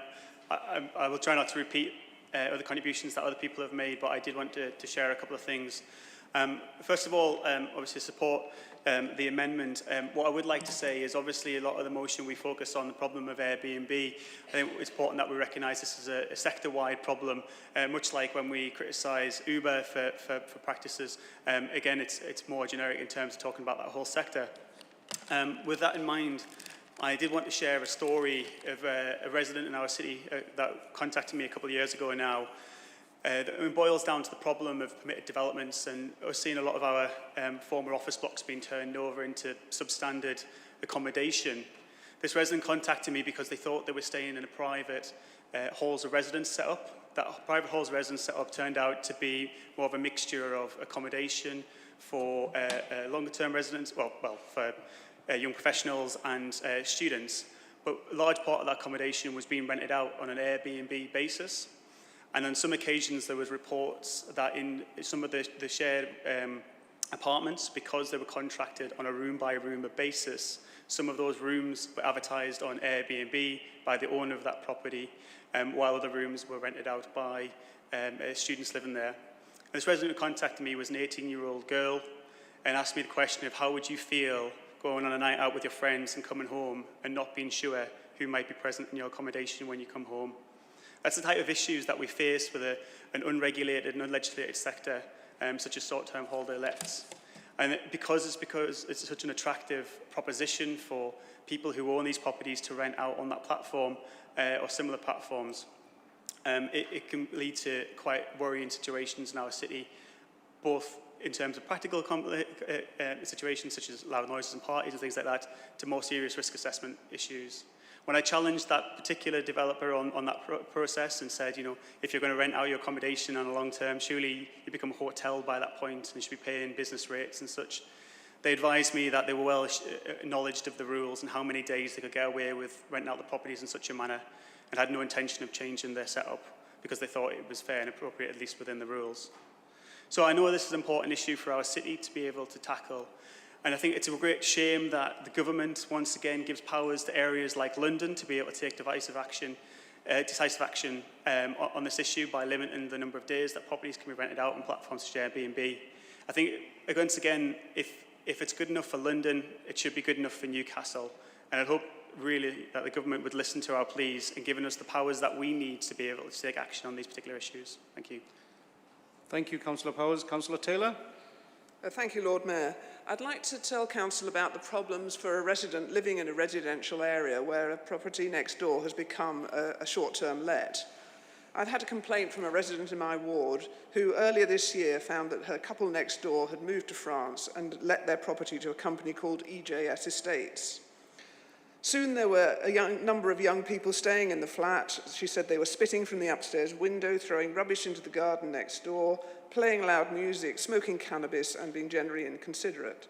She complained to the company, but the problems continued. She regularly calls the police about the noise. She also complains every time to the company about the noise. Their response, she said that the wooden floor in the living room exacerbates the noise. They suggested she paid for half the carpet. There are problems with the rubbish accumulating. It was piling high and beginning to smell and attract flies. She had to complain several times before the company eventually arranged for somebody to take away the rubbish once a month. She also said that there are problems with parking. It's a small street. Residents have to pay for permits, but somehow they manage to have commercial vehicles regularly there. There are problems with food deliveries because food deliveries arrive at all times of the day and even into the early hours. And as a woman living alone, she really does worry that having strangers walking up the path looking for premises She even found a couple climbing over the garden fence once, saying they couldn't get in, so they decided to go in through the kitchen window. It really isn't acceptable for this sort of thing to be happening in a residential area, and it's vital that the council has the ability to insist that a planning application is mandatory before any property becomes a short-term let. This problem will only get worse and worse if there is no regulation, and I urge council to accept the motion, and I think we do accept the amendment. Thank you, Councillor Taylor. Councillor Ferguson, you reserve the right to speak.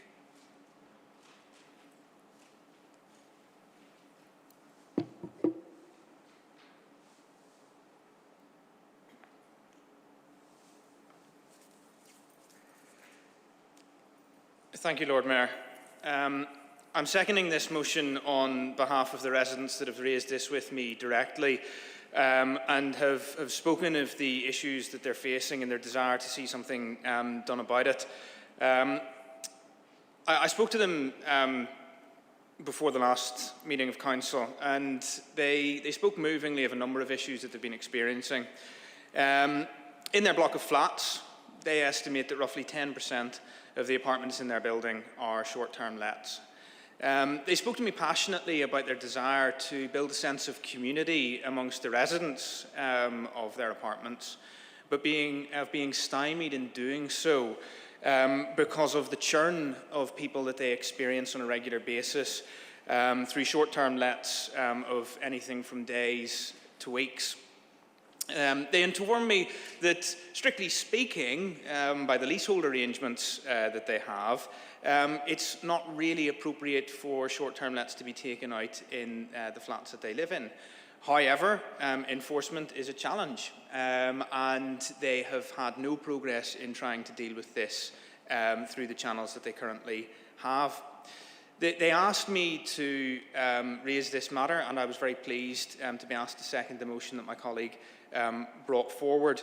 Whenever I hear my residents speak of overnight guests rampaging outside and in their corridors at 3 a.m, banging on ground floor windows, making noise and showing no respect for the place they're staying, I feel I'm compelled to speak up. It is hardly surprising, of course, because if there's no sense of community, as I mentioned, binding these visitors to the place they're staying, then they are naturally going to behave in a way that the longer-term residents might not. I would have hoped that the Labour group could have looked at the actions that we could have taken locally to address this issue, as well as the national lobbying that's being advocated. But I think we are of sufficiently similar mind on this issue that I hope we can all come together across the council chamber to do what we can for our residents to address the problems of short-term lets. Thank you, Lord Mayor. Thank you, Councillor Ferguson. Councillor Hodder, do you have anything else to add? Yes, you do.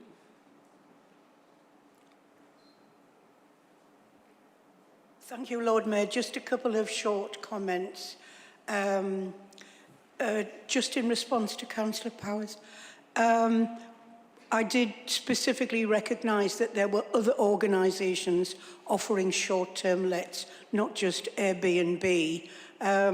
And I think one of the worrying things is that lots of the letting agents, a lot more of them are doing this now, so they seem to be jumping on the bandwagon. And like Councillor Taylor had mentioned, I had a resident who lived in a 3-bedroom terraced house, and the one next to her was let.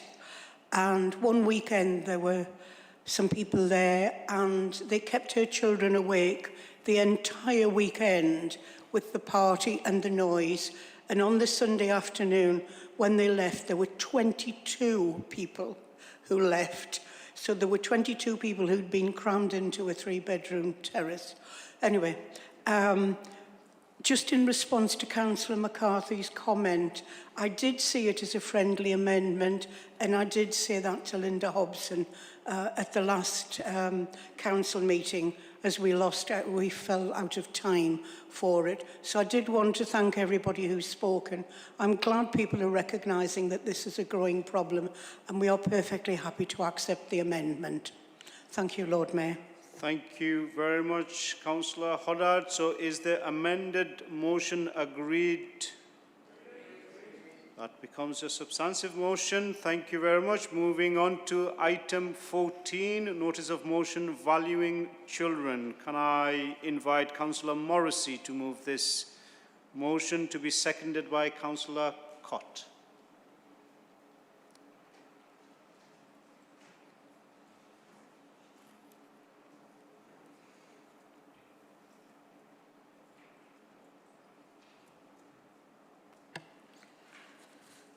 Thank you, Lord Mayor. The COVID-19 crisis powerfully illustrated how unpredictable life can be and how essential it is that any social security system functions as a true lifeline when people need it most. However, instead of supporting the people who need it most, the Chancellor recently acknowledged that low-income households will feel real pain as the cost of living is set to increase faster than benefit payments. It looks like we are now being hit with a perfect storm in the cut in universal credit, the end of furlough, inflation and energy bills increases. New estimates from the Roundtree Foundation indicate a typical low-income UK family will be £1,750 worse off by April 2022 as factors combine into a spiralling cost of living crisis. A further study has predicted around 1,500 additional UK children a year could be removed from their families and taken into care as a result of the explosion in child poverty caused by the removal of the £20 a week universal credit uplift. The impact of the cut on already struggling families could drive a 5% increase in children in care and see an extra 5,500 children placed on child protection plans, with thousands more formally classified as in need after being referred to social services. April 2021 marked the 4th anniversary of the introduction of the UK's two-child limit, the policy that limits financial support through the benefit system to the first 2 children in a family. The policy represented an historic moment in the evolution of the welfare state. Until then, every child counted when assessing needs and entitlements to benefits. In fact, family allowances introduced after the Second World War provided more support for third and subsequent children. The two-child limit also marked a clear departure from European models of social security for larger families. Our neighbours, such as France and Germany, pay higher rates of child benefit or allowances for third and subsequent children. As we move into the second year of the COVID pandemic, our approach is not only falling behind our European neighbours, it is at risk of falling behind the US. Entitlements to financial support in the UK have become increasingly conditional on employment status, family size, and the child's place in the family birth order. Research shows that child contingent benefits have been cut by 19% in real terms since 2010. These developments have culminated in an increase in overall child poverty, driven by a spike in poverty for larger families since 2012. At a time when the US is making significant moves to redress discrimination against larger families, the UK two-child limit looks increasingly anachronistic and cruel.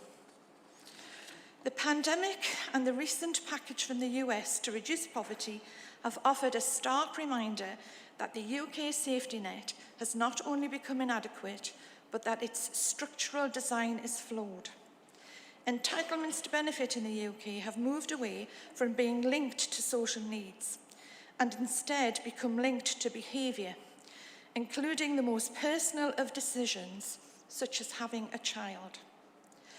The mission statement of the two-child limit, that families on benefits should face the same financial choices about having children as those supporting themselves solely through work, implicitly assumes that families should not only have a third or subsequent child if they can guarantee their incomes for 18 years, an option only available to those with either extraordinary private savings or guaranteed job security.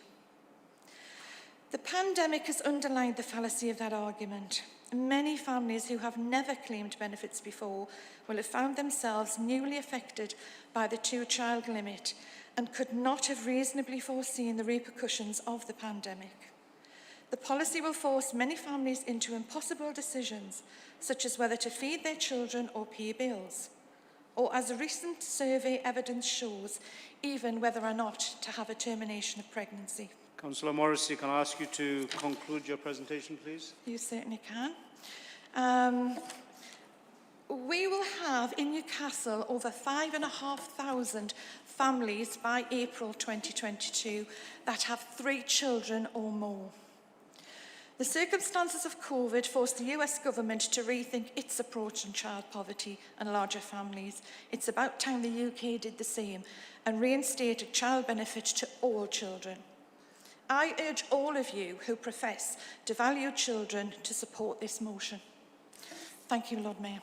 Thank you, Councillor Morrissey. Councillor Cott, do you reserve the right to speak? Yes, you do. Thank you. What's going on here?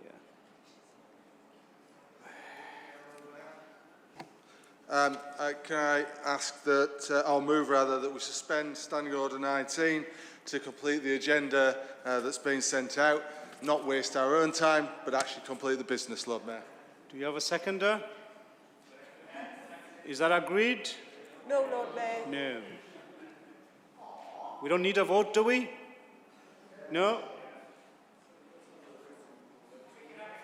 Do you want to waste another few minutes? Vote. Okay, we need to vote. Thank you.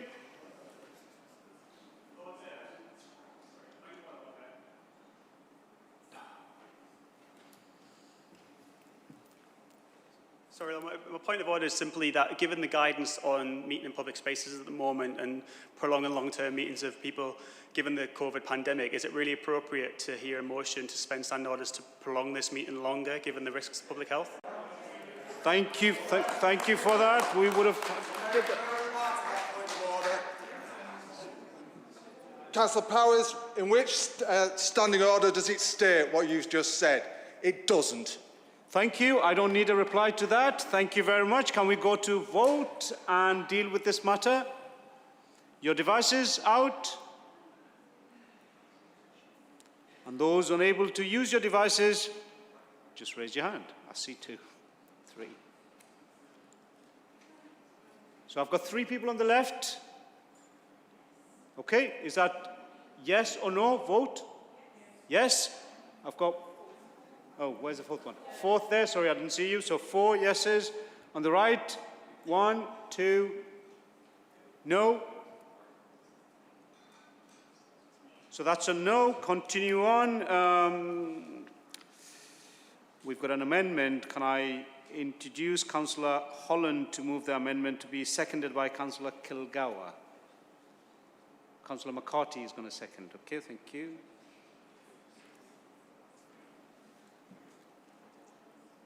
Thank you, Lord Mayor. I'll keep this extremely brief because there's been far too many speeches tonight around motions. I did put forward an amendment to Councillor Morrissey's motion because I didn't think it actually looked greatly at the work that the council does do in terms of, bringing in jobs to the area and around housing and stuff. Child poverty is a huge issue. I've just been this morning at the North East Child Poverty Commission and they are increasing. In terms of the child benefit and the benefit system in total, I would actually just remind people to have a look at the devastating policies brought through by the coalition government. And I think you'll find the issue about the two-child policy, I think that was your idea. Thank you. Councillor McCarthy.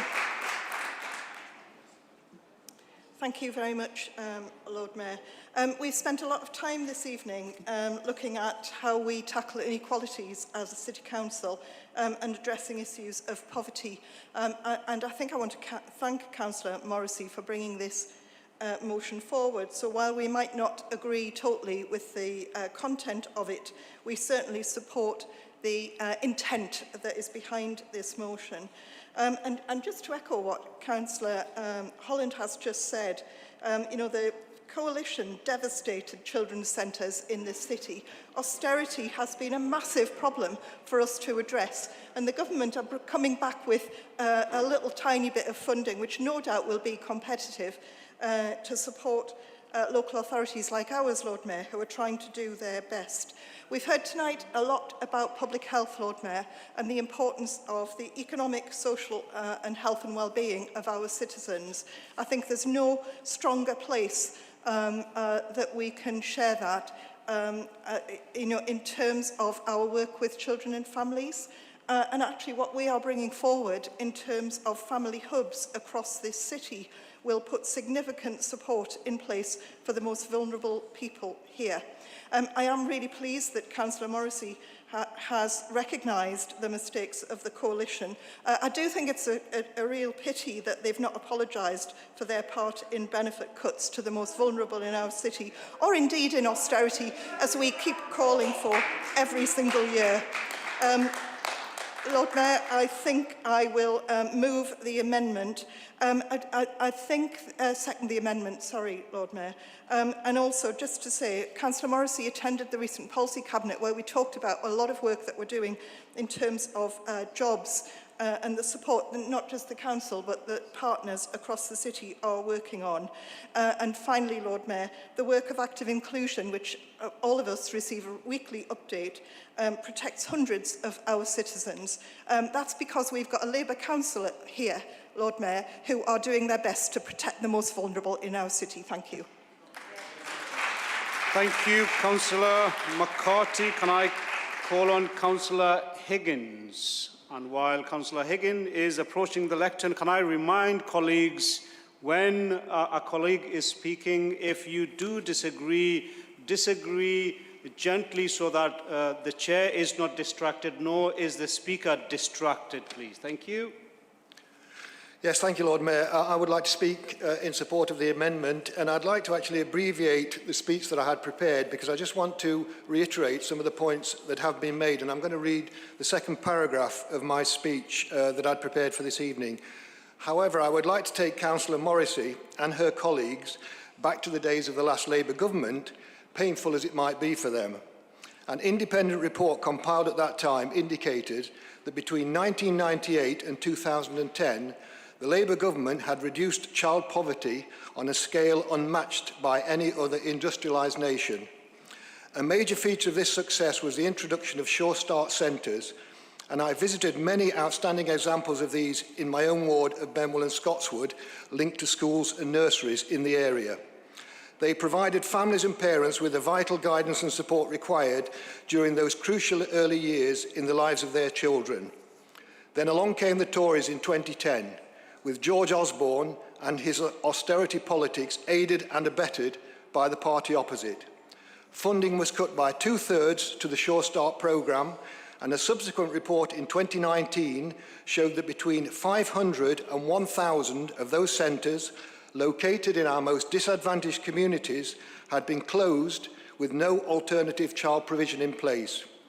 I am, however, pleased that Councillor Morrissey, in bringing this motion to Council, appears to acknowledge that she and those around her have learned the error of their past ways and share our anger at the damage caused to the lives of so many children by the unjust policies of previous and present Tory governments.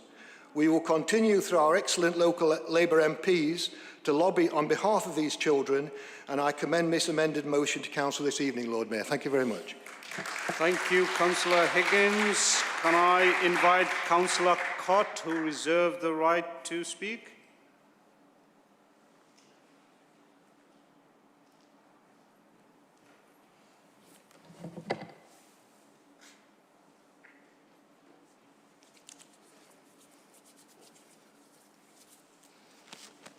Thank you very much, Lord Mayor.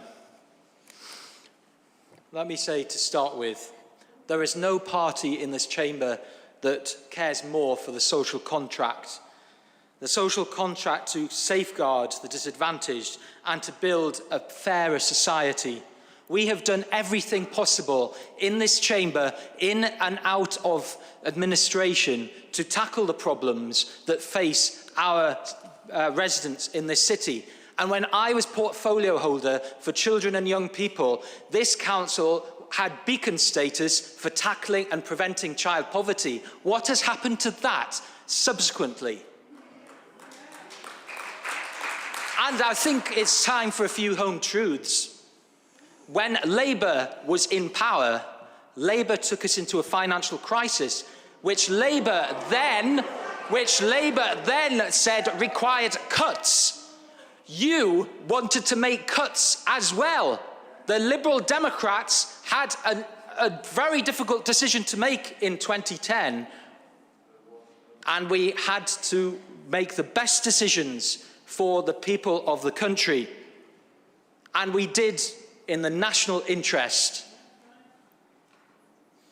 We are very concerned about the ongoing problems which face some of the most disadvantaged people in our society. And in this city, we have ongoing concerns. And it is ridiculous that in this chamber, the coalition is mentioned so much when the Liberal Democrats have not been in power for 6 years. It is our view, which I think we share with the current administration of this council, that the Conservatives are taking us in the wrong direction in relation to many of these issues. And one of the things that I think is particularly concerning is the issue of how they see the recovery, the post-COVID recovery. And they see the priority as getting people back into work, yes, but they believe that productivity is the answer to the problems. They believe that employment alone will solve the problems of child poverty, will solve the problems of low-income households, but it's by no means clear yet what kind of employment that will bring. And we have to work together across this chamber, rather than complaining about decisions that have been made in the past. Let's think about the future. We could have a sweepstake on our side about the number of times you mentioned the coalition. It comes up about 5, 6, 7, 8 times in each council meeting. It's just appalling. You've got no credibility if that's the level of debate. And I was very disappointed, in fact, by the portfolio holder. Rather than actually talking about working across the council, working together to do things, to make things better, she just decided to have another strike at the Liberal Democrats. And I think that's absolutely appalling. It's not something we would have done in administration. So we would like to see the government do far more. But one of the things which I think was really important in this is that the idea the council needs to work to do more things. And we're very encouraged, of course, by the work with North of Tyne and the resources that are being pulled together by various agencies to actually invest in invest in training opportunities. We've had one or two of my colleagues, Councillor Ashby and myself, met recently with Newcastle College to talk about some important work they're doing. There's the work of the Skills Hub. Cott, will you wind up, please? Conclude. Yes, of course. There's the work of the Skills Hub. There is a lot of things that are going on, but there is quite a lot that needs to be done. And we need to embrace the opportunities that are ahead. But a lot of the work of the City Futures Board, which oversees some of this, is focused on the city centre. It needs to be spread out. We need to be thinking about investment across the city, getting employers in. Let's work to make things better. Let's do that, and let's make a difference to people's lives. Thank you very much, Lord Mayor. Thank you very much, Councillor Cott. Can I invite Councillor Morrissey to reply?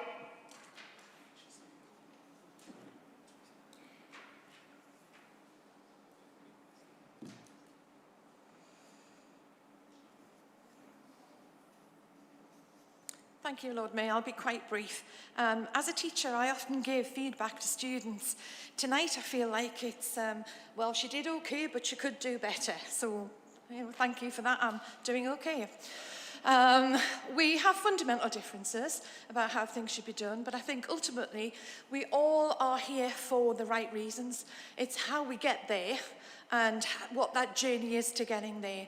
We do need more highly paid jobs, highly skilled jobs in Newcastle. We all know that. We need to work together to achieve that. Whoever introduced the two-child tax benefit was wrong. We need to work together to get that righted. There are things that we need to do together. And yes, as I said, we will have differences about how that might be achieved. But ultimately, we have to protect our children. We have no future without our children. So, as I said previously, I would like you all to support my motion. Thank you. Thank you very much, Councillor Morrissey. Can I ask, so is the amended motion agreed?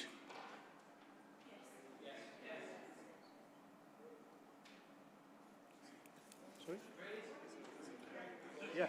So the amended motion, is that agreed, yeah? Thank you. So the amended motion becomes a substantive motion. Thank you. Is that, what's the... And the guillotine has fallen, so we will deal with the rest of the agenda as we go on. Item 15, notice of motion, health and social care levy. This was to be presented by Councillor Kilgour and seconded by Councillor Holland. There is to be an amended motion. Can I ask the mover of the original motion, would you like to deal with this today or defer it? Deal with it today? Okay, so is the amended motion moved by Councillor Taylor, and I believe it was to be seconded by Councillor Ferguson. Yeah, so is the amended motion agreed? No? Do we need a vote on this? Yeah? Can we are voting on the amendment. Can we go ahead and vote, please? Get your devices out.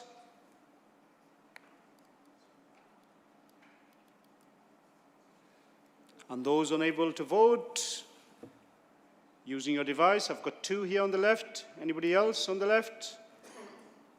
3, 4. 4 people on the left, and you're voting yes on the left and on the right. Anybody? Okay, 1, 2, 3.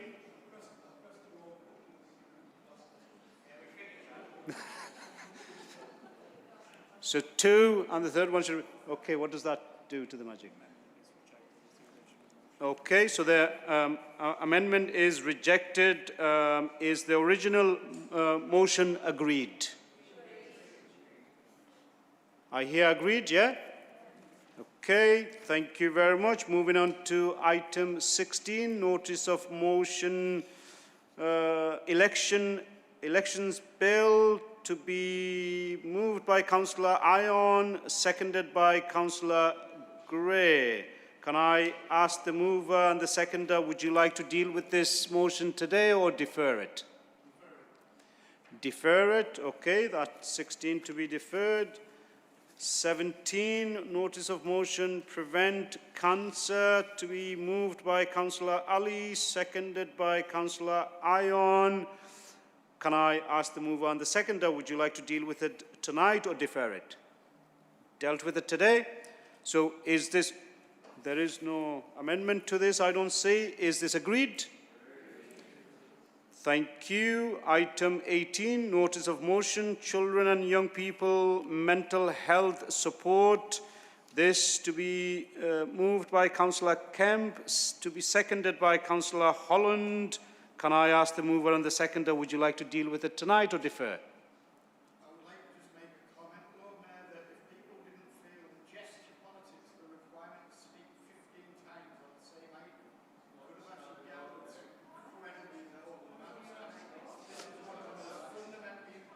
Can I, actually, Councillor Kemp, not a lot of people could hear you. Can I ask you that question? Would you like to deal with it tonight or defer it? I would like them to not speak on every single question.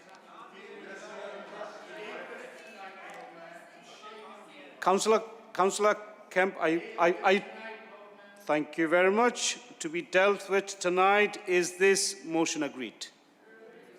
Thank you. Item 19, no, rather notice of motion 19, fuel poverty. This was to be moved by Councillor McCarthy, seconded by Councillor Kemp. Can I ask the mover and the seconder, would you like to deal with it tonight or defer it?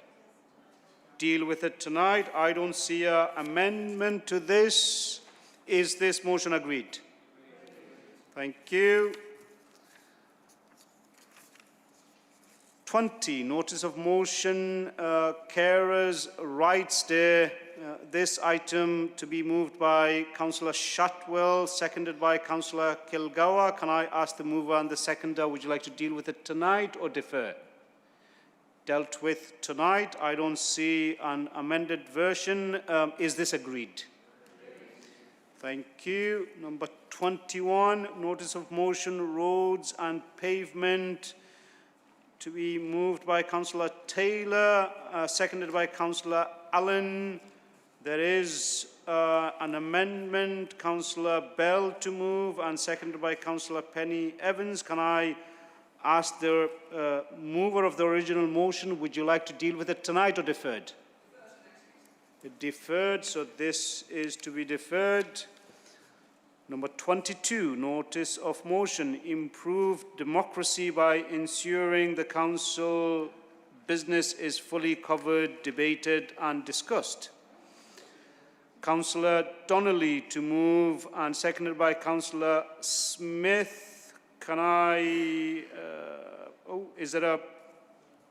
there is an amendment to this as well. Can I ask the mover and the seconder, would you like to deal with it tonight or have it deferred? Deferred. Yeah, so this is to be deferred. That does conclude the formal, or I am about to conclude the formal business. The next meeting will take place at 6 p.m. next year, 12th of January 2022. I know it's a bit early, but may I take this opportunity to wish every one of you all the best during this festive season. Stay safe, stay happy. Happy New Year to you all. Good night.